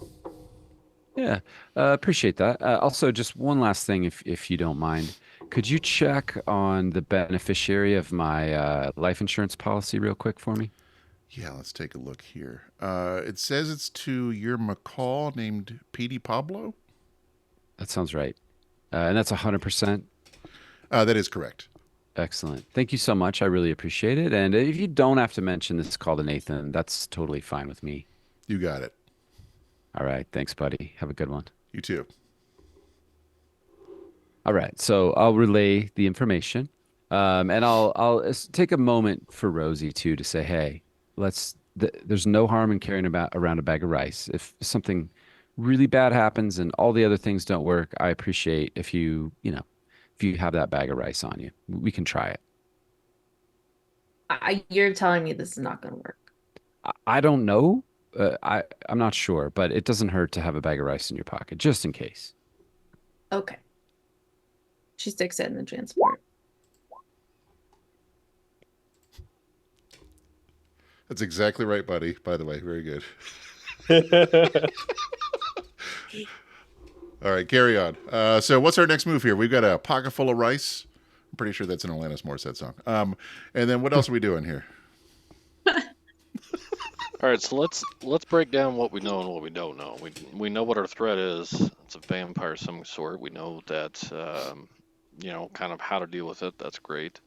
Is there any context that we're missing? Is there something specifically about Vlad that we need to make sure that we'll put him back where he's coming from? That we have this meal of contact. We still have a few hours that we need to meet. Is there something that we don't know? Is there something that we need to find out that will help ensure that we're fighting the right person with the right things? Well, Mom doesn't actually know where she got the painting from now. Right, which means that her coworker still has loose ends. Yeah, I don't hate investigating that man's house while we're waiting for our gal this evening. I don't. I'm all for gaining more information, but we know where they are because we heard / saw / heard them. We know what hurts them. Is there a way that we could like bait them out into the sunlight while we still have it? Like that seems like not the easiest, but like we get our hands the least dirty that way. Hey, quick question, buddy. Is it a pee stain dried yet on your pants from being down there in the tunnels? I mean, there's still a little scent of it, but yes, it's okay. dry. All right, very good. The only thing oh, go ahead, John. Well, I was just gonna say. I mean, what you're sounding like is that now, Jade. Hold on a second. You said there was a manhole cover somewhere. Yeah, right above where we decided to turn around. I mean, there was a snarling, like we heard the other night in the bushes when you were taking Rosie back, and that wasn't okay. Probably the thing that caused the scene that your mortician was talking about. Sure. And there was a laughter, and I'm guessing it's our main guy who has a beautiful portrait up there in that museum. So it's happening down there. Yeah. Sure. There was a manhole cover just right above. So if we need to go back in, I say we go that way. Well, do we still have the map? I think so.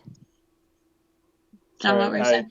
I get out the map while you guys are chatting. Well, I was just going to say, unfortunately, we kind of missed our chance now with the sun overhead. You could have used, I don't know, some mirrors or something and, reflected it into the hallways. Try to take care of them that way. But sun's still out. We can try.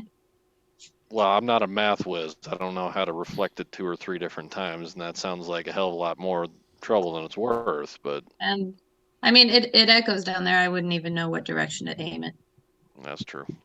Yeah, and I feel like this is, maybe a 700-year-old vampire. It may be, impervious to cheap tricks. Can I investigate a phenomena? Go on. Tell me where this is coming from. This is under investigate a mystery, but I'm still trying to piece together the museum, like the locations of all this.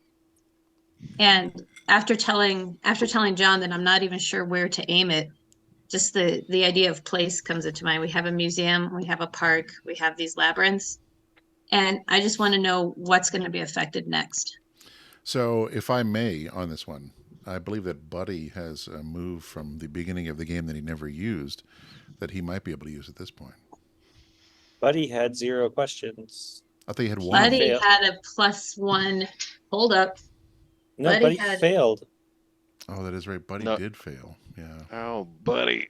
Yeah, Buddy has been wanting to ask this question all game. Which is not a reflection of Buddy's character by any means. Snap. Okay. Buddy had a thing he didn't use. Wait, I forgot. He'd used it and failed. Indeed. Yeah. So, Buddy has been wanting to ask this for hours. All right. Well, so who's in the best place to ask? Well, you can't really ask because it's his specific power. And in order to investigate something, you have to tell me how you investigate something.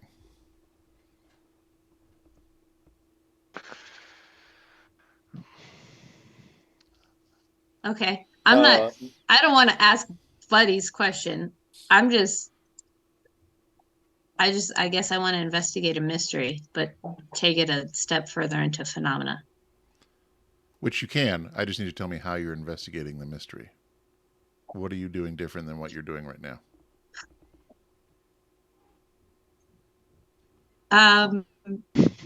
Looking up and to the left. Right? The Kennedy assassination? Down and to Back the left. and to the left. Back and to the left. I kind of want to, like, we're at the shawarma place. And so I'm looking out the window and I see the park and I can tell, like, we've already been to the library, we've been to the museum, we've been to the park, we've been to the labyrinth. And I'm kind of looking around, wondering if we meet Mila right here, are we going to be at an opportune location to take action right there and then? Or where's this going to happen next? So I kind of am trying to piece all these different thoughts together. Wait, Jade, so what you Jim's could vibing do- with you. Oh wait, sorry. real quick. Jim's vibing with you, and he has a black dry erase marker in his pocket. And he Uh-huh. pulls it out, pops off the cap, and starts drawing a map of the city on the window to the shawarma restaurant. Here's the museum. Here's the park. Making The little waiter notes comes on out. the Hey, side. buddy, what are you doing? What are you doing? What are you doing? It's dry erase, and this is really Well, really start important. erasing right now. All right, draw it on the underground tunnel map. I'm gonna try to manipulate the waiter. Okay. Kid, you got any sidewalk chalk? Okay, can I interrupt real quick here before this goes off the rails on a squirrel path for a moment? What I was going to say is that you could try and read a bad situation instead of going and drawing things and then trying to manipulate a waiter and everything else. You could just try that right now and then tell me where that takes you. I mean, you know, Keeper. tomato. But we like overcomplicating I things. like it too. It keeps the viewers riveted. Gets the people going. All right, so let's do this.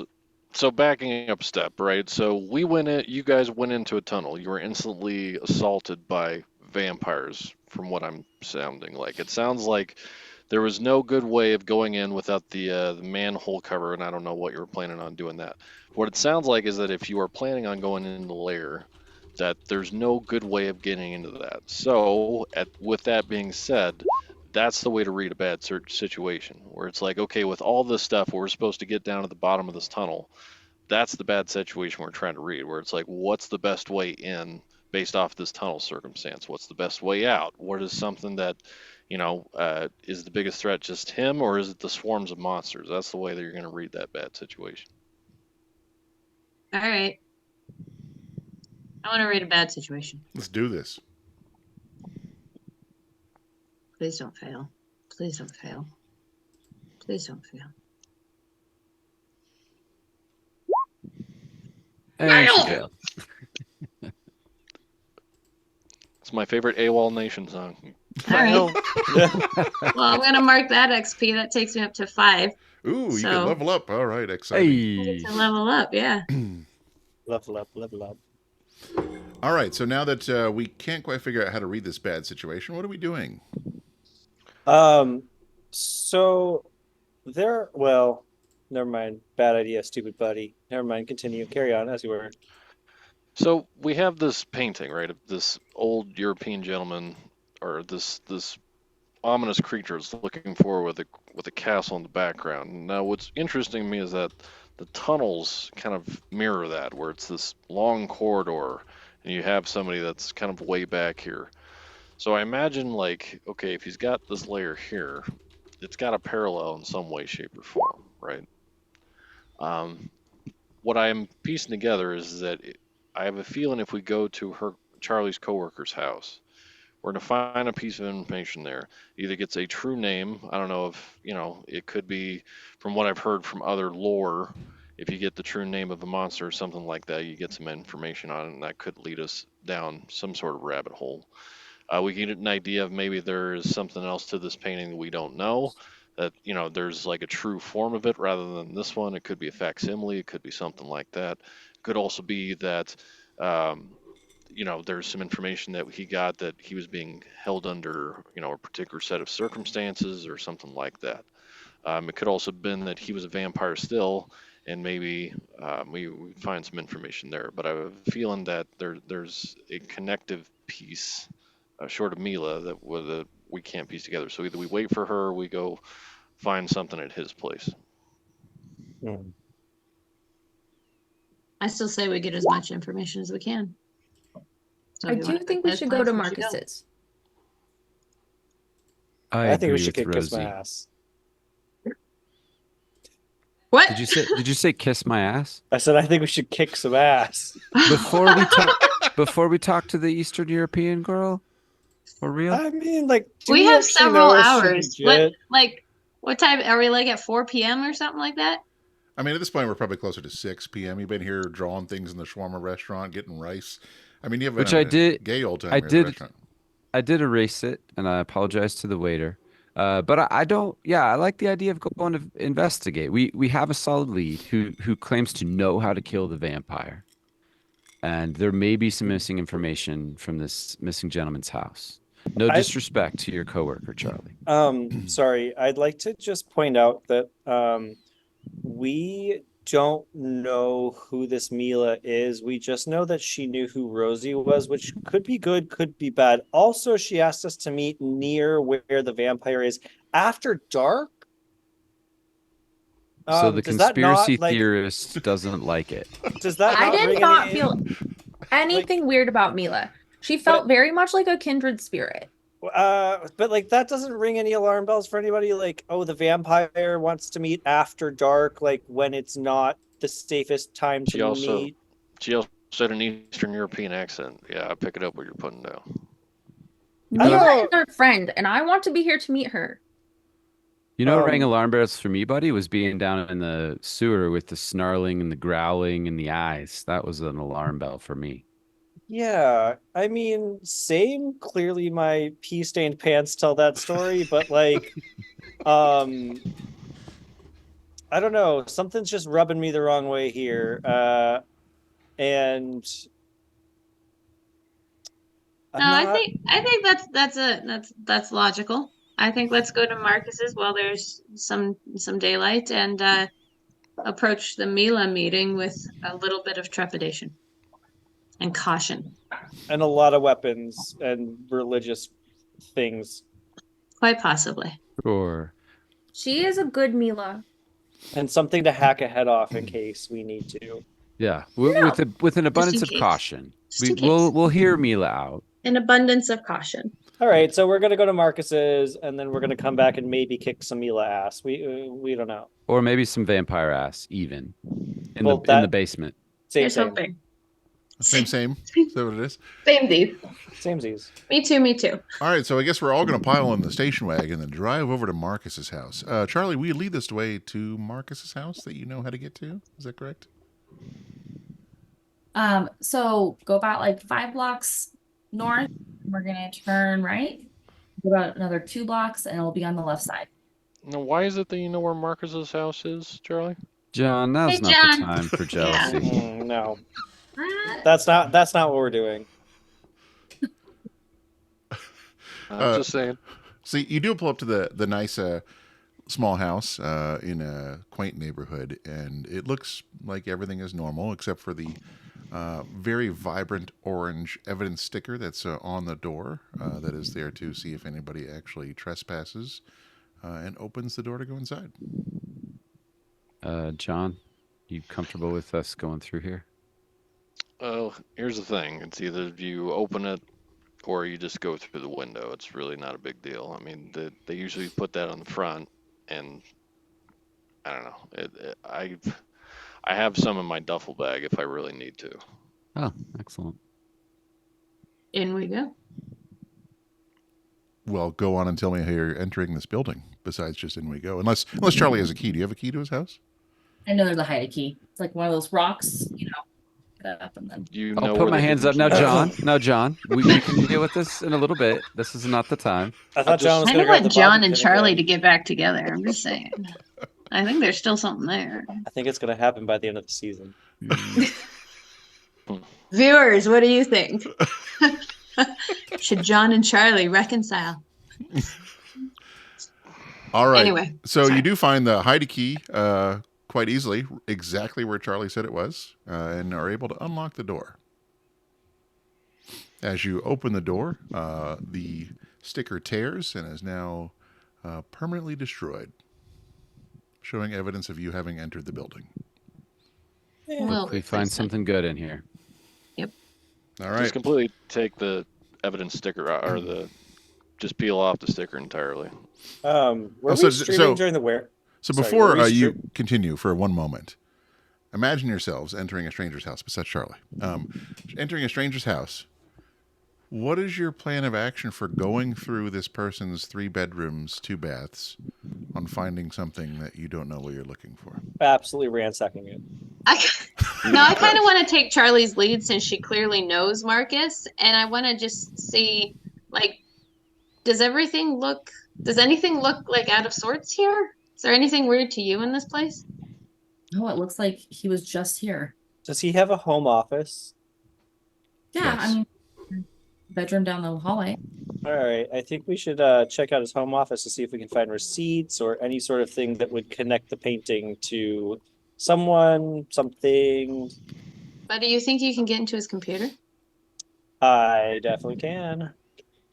You might want to put some gloves on if you're going to be tic-tacking on somebody's keyboard there, Slick. I like that you are saying this after you've already opened the door with no gloves on.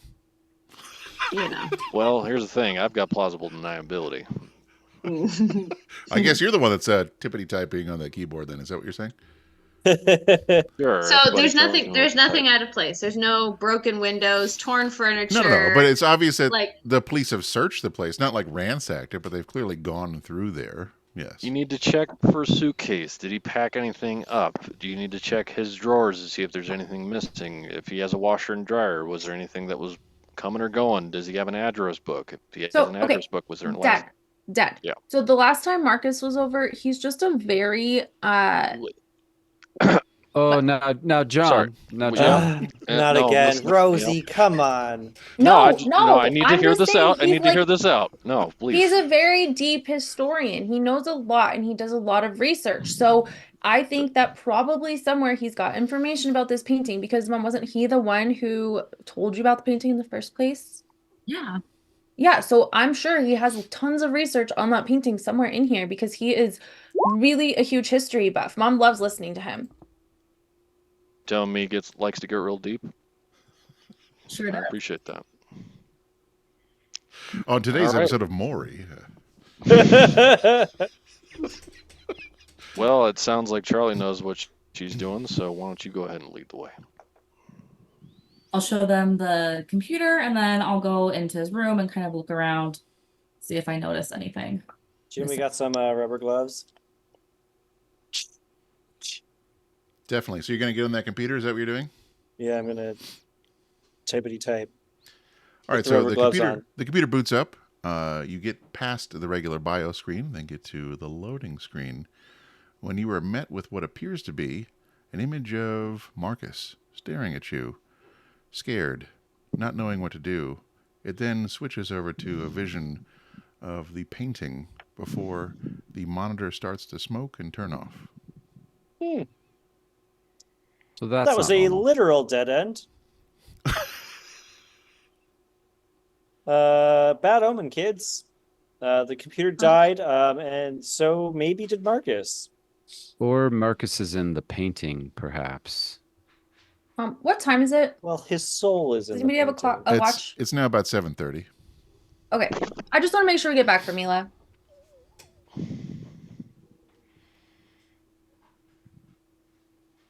So I just start rifling through his desk. I mean, carefully, All right. to see if I can't find a receipt or anything that would link the painting to someone or something other. All right, Rifler, give me a sharp roll, please. Okay.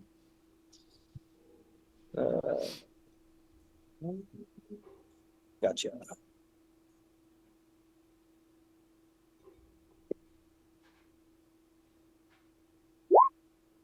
Oh. Advanced success. So advanced right now. So it's not an advanced success until you have that upgrade, but also But still exciting. just exciting. We're having a good time. It's good times. All right. So you do not find what you're looking for. You do find plenty of tax forms. You find a lot of receipts for takeout. You see a receipt, what appears to be 2 tickets to a movie last week. But but nothing that's standing out as anything that would be something associated with, I don't know, Monsters Mayhem art, anything like that. 2 tickets, Charlie. Come on. Did the computer, like the PC smoke or the monitor or both? The monitor did. So I feel like Marcus is a dead end in many ways. Oh. Do you say this to everyone? So did he appear to be like Oh yeah, I said it out loud.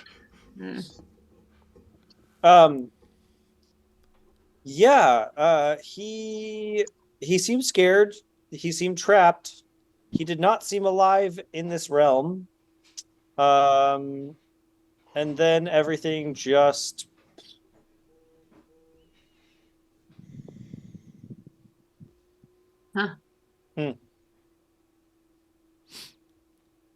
Sounds like Mila's our I want to next lead. I want to use magic, but I don't know if it's going to be him I end up using it on. but what if he used magic? That's right. As you're standing there, the phone in the house starts ringing. Oh. Rosie picks it up. There we go. Is this Mila? Yes, Rosie, it is. Hey, Mila, I'm trying to get them to go back to the meeting space. That's a good idea. No. Okay, I really hope we'll that be we there can still soon. meet here pretty soon. Yeah, we're coming. We'll be there shortly. Excellent. I have objections. Okay, bye. Hangs up the phone. Buddy, I just came around to your line of thinking, my friend. We need to go see Mila now. We need to go to Congress in Maine. Rosie, earmuffs for a second. How the hell did she know you were here? You don't find that weird? You don't like.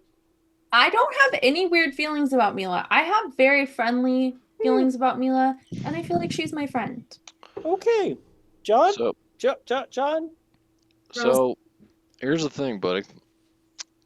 One way or another, that vampire is going to come get people, whether we like it or not. We can either show up, try to give them what's for, or we can sit here, sitting on our hands, pretending like nothing's going on, and get the shit kicked out of us. So what would you rather do? I mean, where's this 180? Because I feel like I said this like 3 hours ago, but all right. Look, if you're going to take a beating, you may as well take it standing on your feet and sitting on your ass. That's all I'm saying. That's what they told me at the club. Yeah. Rosie is going to start walking outside to the car after yelling to Mila. I guess we follow Rosie because Rosie. Not too fast. Not so fast. Like you're not following so fast, or you're saying not so fast? Not like don't rush. Like don't run. Real quick, can I investigate a mystery? If you tell me what you're doing. I want to look around the room and just see if there's anything being concealed here. Just one last glance around. All right, so you're going to rifle through things, so go ahead and give me an investigate a mystery roll. Okay.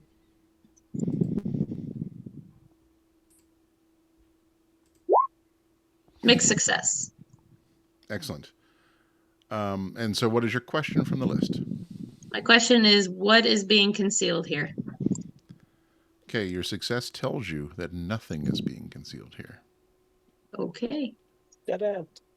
Well then. But you do hear what sounds like from the bathroom a guttural growling noise. Let's go. All right, come on, let's get the hell out of here.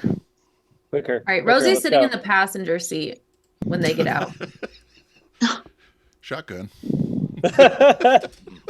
I pass her the shotgun. All right, I'm assuming Jim is driving. Jim, what are we doing here, my good man? To remind me of the time? Let's see. At this point, I would say it's about 8 p.m. or so. Okay. But you have also received a phone call from Mila as well. Yeah, we're just going to go meet her early. We just have to go right to Congress in Maine and meet Mila. Yeah, buddy. Keeper, where are we on the death clock? That is a good question. So Death at this clock. point, we are now at nightfall. Hmm. We are 1 away from midnight, folks. All right, we gotta get a move on, kids. Yep. Tamila. We still have 2 Tamila! hours until our rendezvous with Mila, correct? She might come early. It sounded like she seemed concerned that we weren't near the vicinity of where she was. Okay. Maybe we could do some reconnaissance and, check out the meeting place. I'll just stand at the corner. So, I may have been, well, no, Jade was there. Jade and I did before photo booth became a thing. We investigated a mystery where we had to deal with an evil Santa Claus. And we kind of went in guns a-blazing. Remember that. We had a few hit points, but like it kind of worked out in our favor, and I really am not getting a good feeling about Mila. So I think I kind of want to like put a plan of action forward to just like what can we do to like Buddy, I know, so I'm going to manipulate someone. I know that you have a lot of different feelers out on the internet in a lot of different areas. And sometimes you meet somebody online on the boards that just really feels like they connect to you, and you just become instant friends with them. And Mila is that to me. Yeah, but sometimes those are serial killers. All right, so do me a favor here, Rosie. Why don't you roll to manipulate a hunter at the moment? Okay. It is a success. Rude. So, if they do what I ask, they mark experience and get a +1 forward. Okay. So it's up to Buddy at this point. And what if I don't do what you ask? What happens? Then you don't get the experience and you don't get the +1 forward, but you get benefits for doing what I want. What's the +1 forward? So that's a 1 you can add to your rolls. Ah.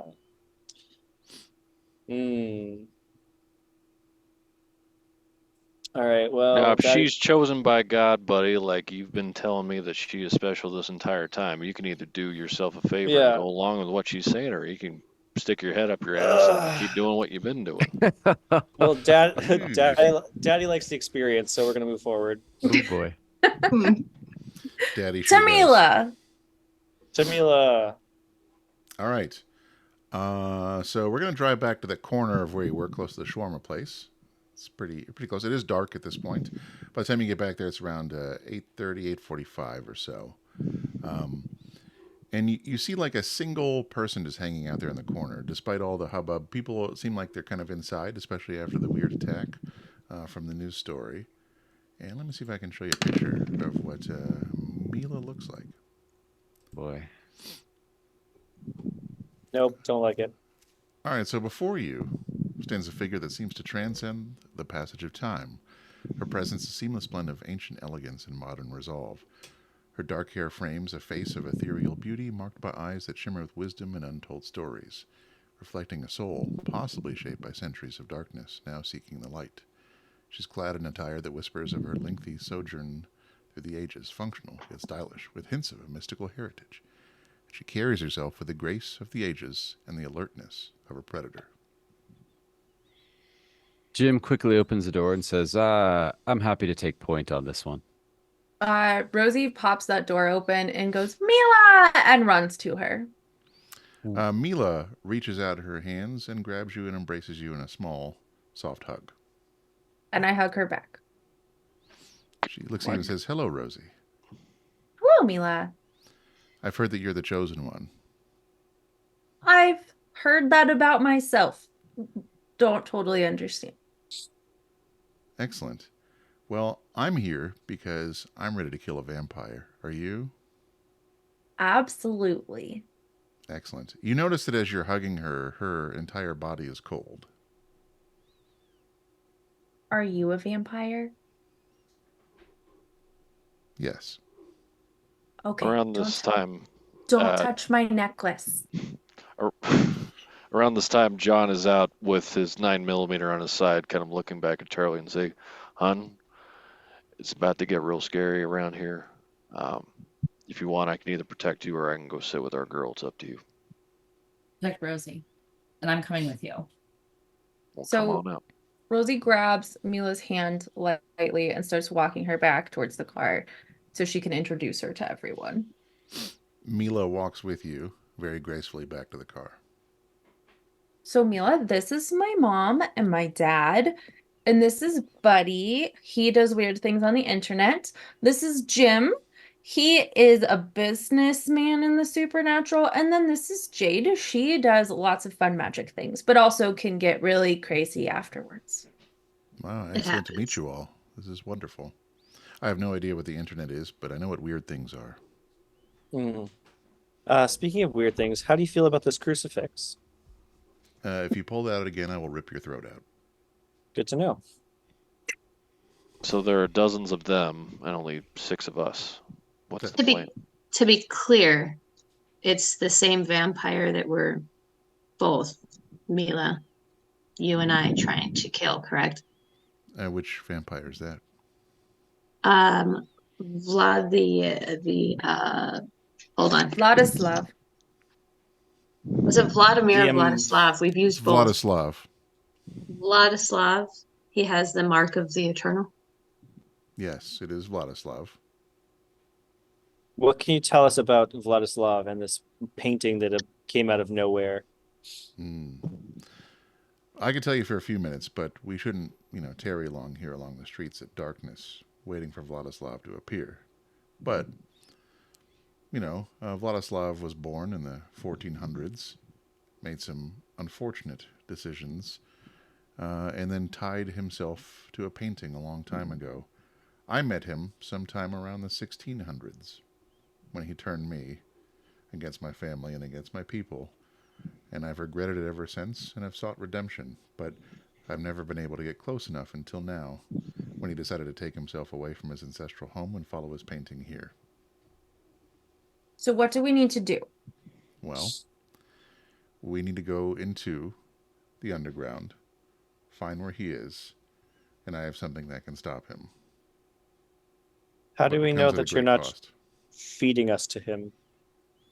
That's a reasonable concern. You tell me, do you think I'm going to feed you to him? I don't know. She is my friend. She's okay, buddy. I would ask you this. Your name is Buddy, is that correct? Yes. And you're some sort of spider that hangs out on webs, is that correct? Yes. Something like that. I've called you in multiple places and known where you were located. I could have already killed you by now if I wanted to. Yes, but a spider likes to play with its prey. I like this guy. He's stupid, but I like him. He's stupid, but I like him. Well, shucks, lady, you're awfully pretty. So Or guns. I do have an amulet that I can bring with me that only I can use, that will subject the area to a big, bright display of sunlight for a short period of time. But we have to draw him out. And I don't know how deadly that will be for everyone. How do we do that? We go down there. He's going to know we're looking for him. I'm sure he already knows by now that you're looking for him. He's going to enjoy what we're doing, and especially if he sees me down there, he's going to come visit. So you draw him out? I'm going to read a bad situation. All right, go for it and read a bad situation for me, sir. Jim, how armored is our little wagon? Against conventional weapons, quite significantly. Against the supernatural, I think the armor's the same as it was on the Humvee, and it didn't really protect us at all. I'm All just right. worried about Rosie's little premonition with John. I'd like you to keep your arm intact, sir. So, real quick, John, can you give me your questions, please? Yes. What's the best way in? The best way in is the same way that you left earlier.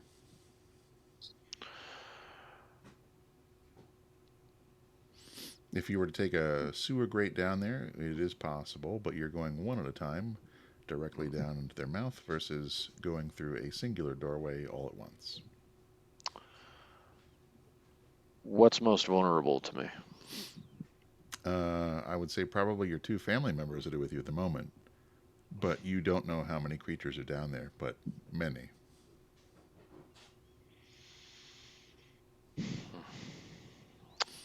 What's the best way to protect the victims?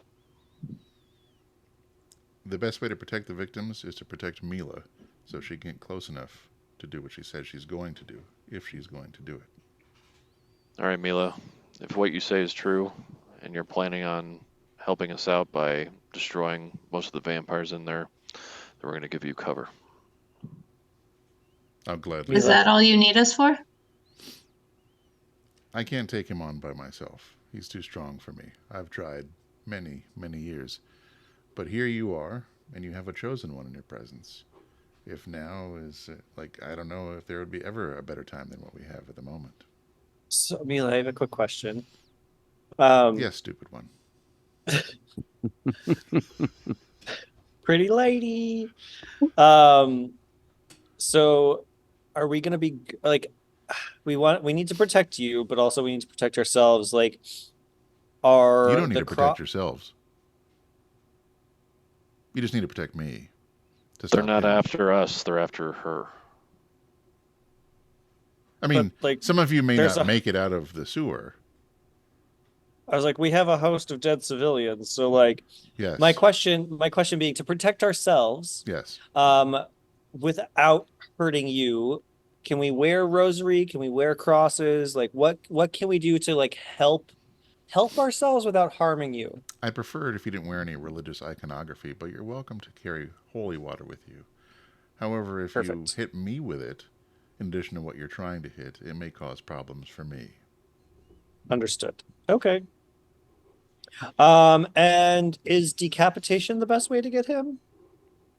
No, were you not listening at all to everything I just said earlier? Well, you talked The about amulet of sunlight. Yeah, but you said, oh, yep, okay, I heard it. He's been having a weird day. Normally he can connect a lot of dots, and today none. Buddy, Sorry. pass up the stakes in the holy water. Let's go. She laughs. In my so provincial. In my brain, that was like, oh, we spook them with sunlight, and then you go in and attack them. I got it. Well, I'm on the page. As you called me the stupid one, we can continue. Does anybody else here in the group have any questions before we go down into immediate doom? With Mila! Your friend. I give a hesitant with Mila. I'm only doing this because Rosie believes in you. And we believe in her. Well, I'm proud of you for having convictions for something. Those died in me about 300 years ago. I'm going to take Rosie by the hands. Say, whatever happens, you know we're here for you. I do. And I think we'll be okay. Let's show Mila where the doorway was. To the doorway. Charlie, you ready to go? Yes, like there's just been one weird flippin' day, but if Rosie thinks this is the best, I trust her. We got this. And I grab both of their hands and I put their hands together behind me, and then I grab Mila's hand and walk towards the thing. All right. Towards the door. She gladly walks towards you, and she finds herself trying to kind of put herself towards the middle of everyone, and pulls a very shiny amulet out of her pocket. I'm going to show you real fast what it looks like. So, this amulet itself is a striking piece of antiquity crafted from gold and set with a single large amber stone at its center. The stone is encased in an intricate framework of ancient symbols and scripts that seem to glow faintly in the presence of a supernatural entity such as Mila. Its gold chain is heavy and adorned with similar stones that catch the light, suggesting inner fire. Despite its beauty, the amulet exudes a palpable sense of power and solemnity. It's beautiful. Did you make it? No, but I did pay for it to be made a long time ago to stop somebody like Vladislav. That's perfect.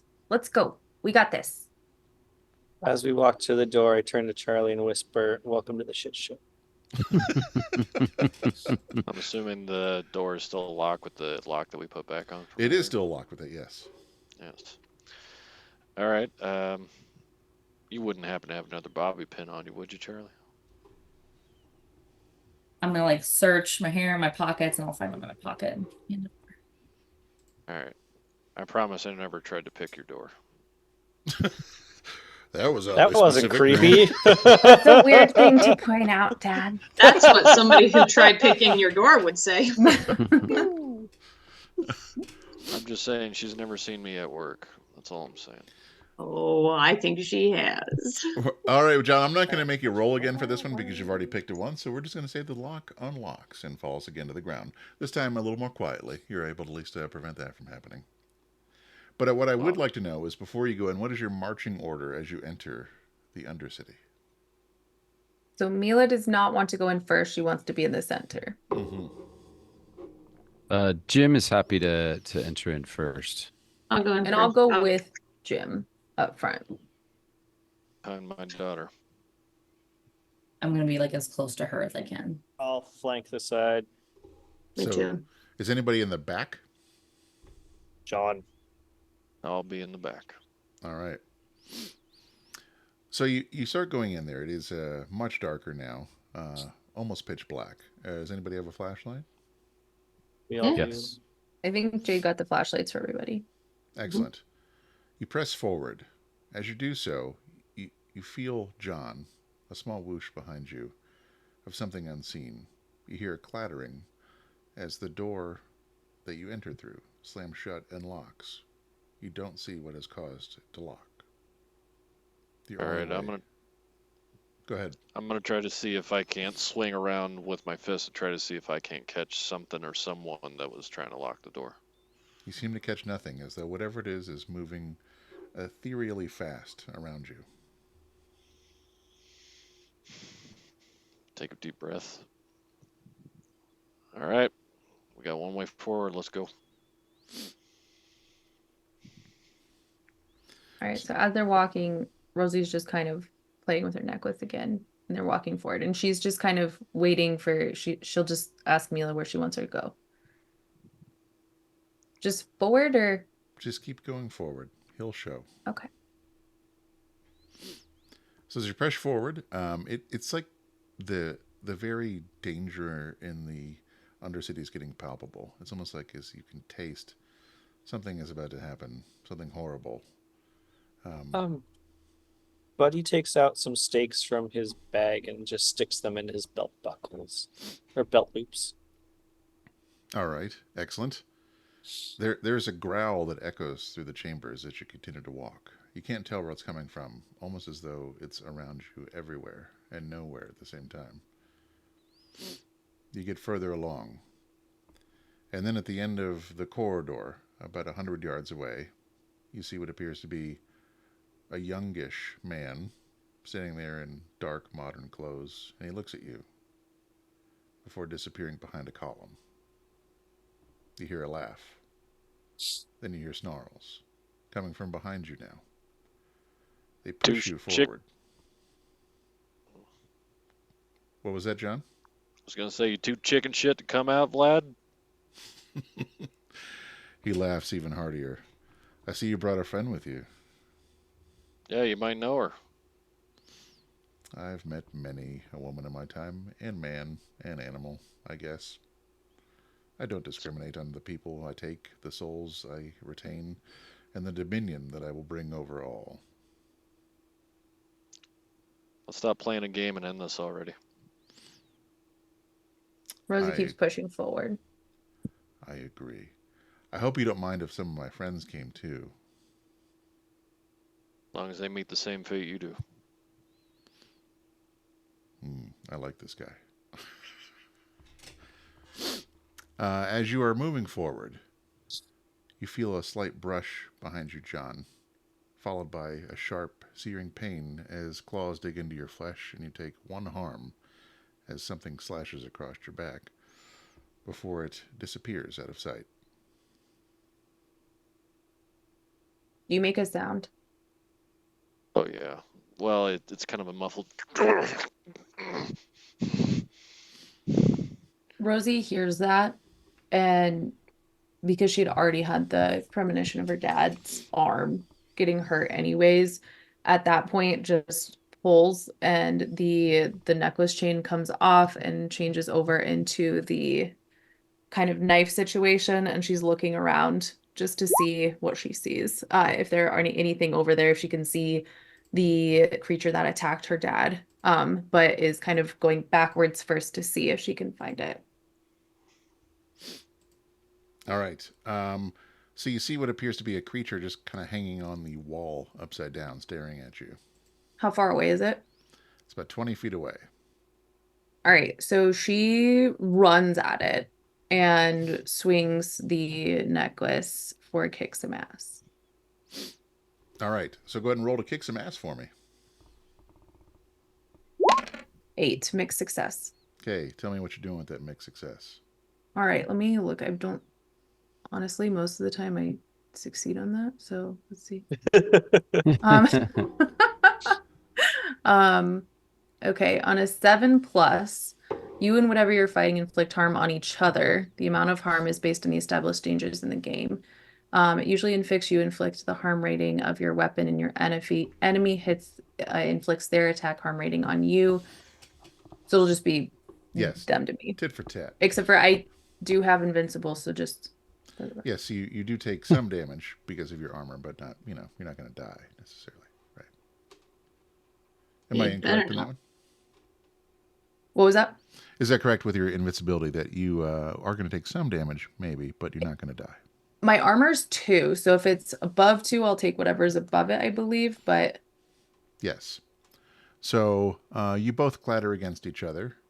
You hit it with your blade on the end of your chain, and it claws at you. You take 1 harm after being stopped by a lot of the armor, and the creature falls dead at your feet.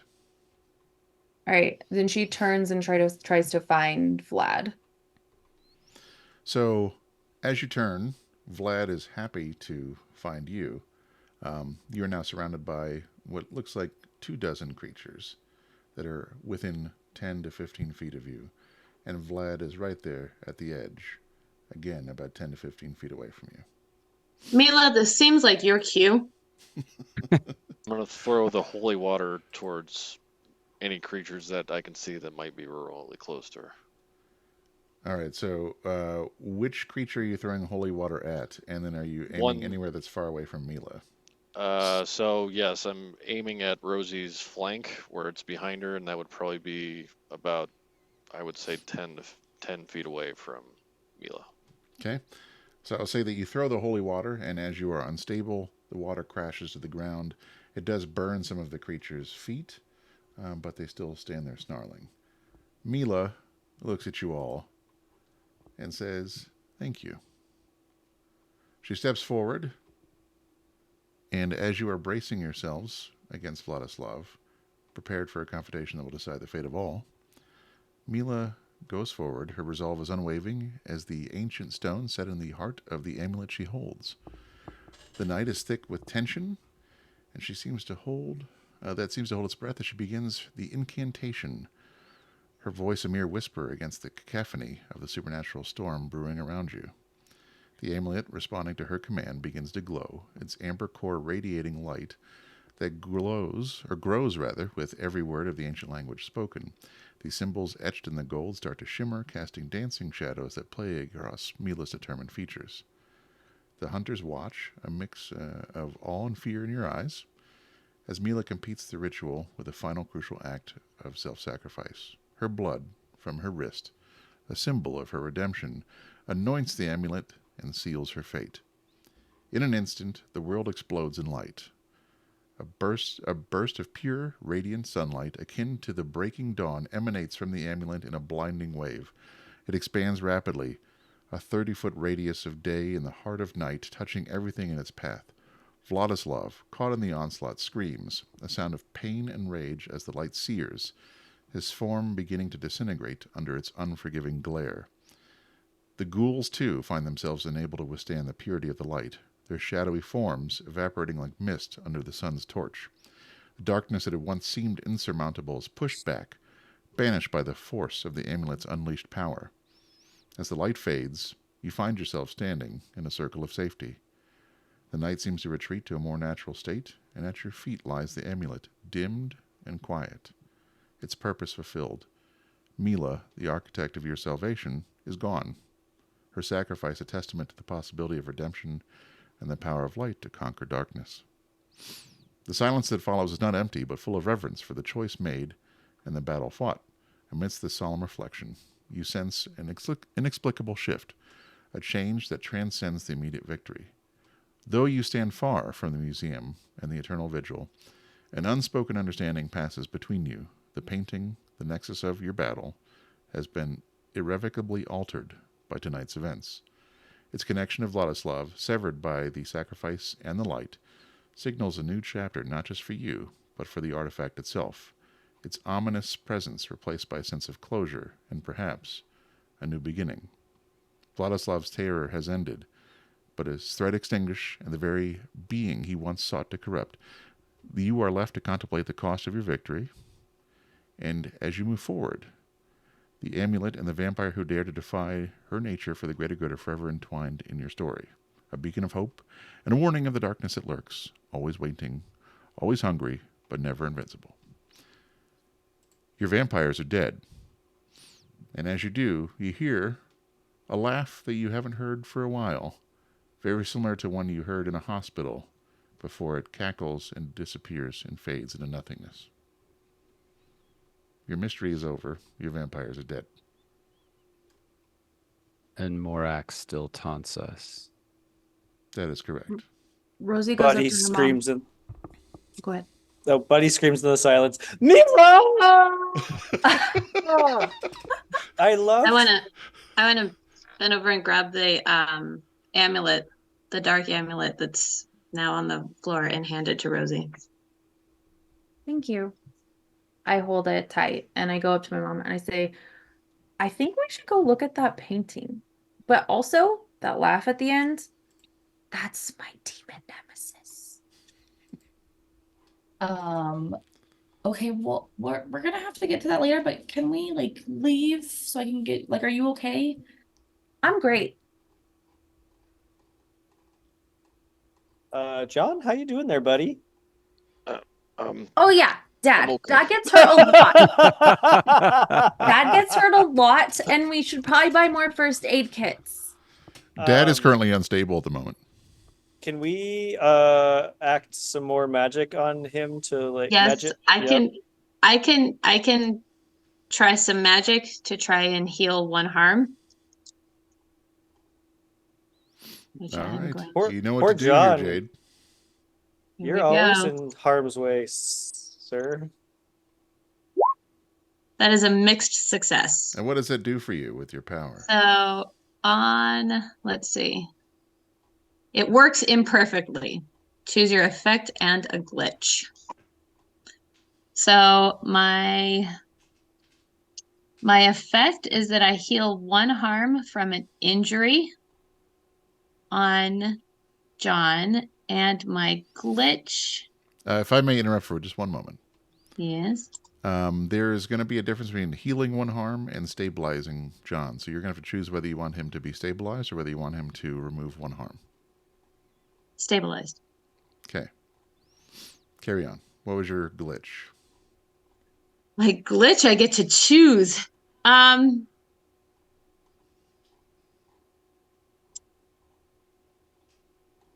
We're gonna go with my problematic side effect. Which do you pick or do I? You pick, but here's what we're going to do. If you pick that as your glitch, you're going to use that one side effect the entire time for the next session. Oh.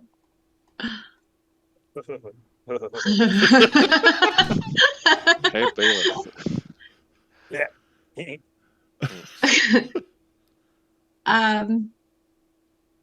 Okay, here it is.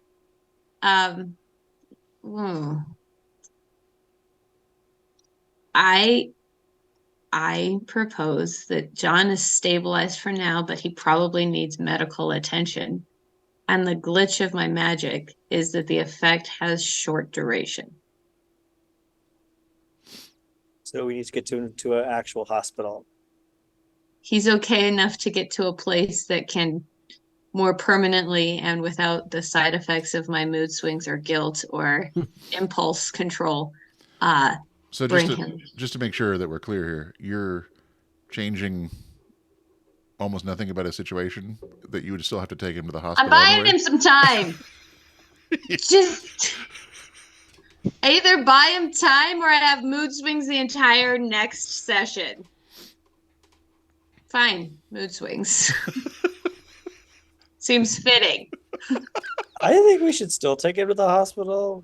This is going to be the second time Dad's been to the hospital in the last 3 days, but I do think we should take him to the one here in Austin because I feel like they probably have better equipment than the last one we were at. Hey, Rosie, will you take us out? To the hospital!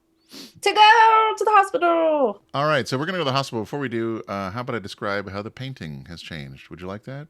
Yes. Yes, please. Okay. So, seemingly, the ominous figure within the painting that's previously a sinister representation of Vladislav gradually softens and becomes less distinct, as if the very strokes that compose it were being undone by an unseen hand. The red glowing eyes that once seemed to pierce the veil between the painting and the observer dim and then extinguish. In a place of the foreboding night sky and the shadow-laden forest, a subtle transformation occurs.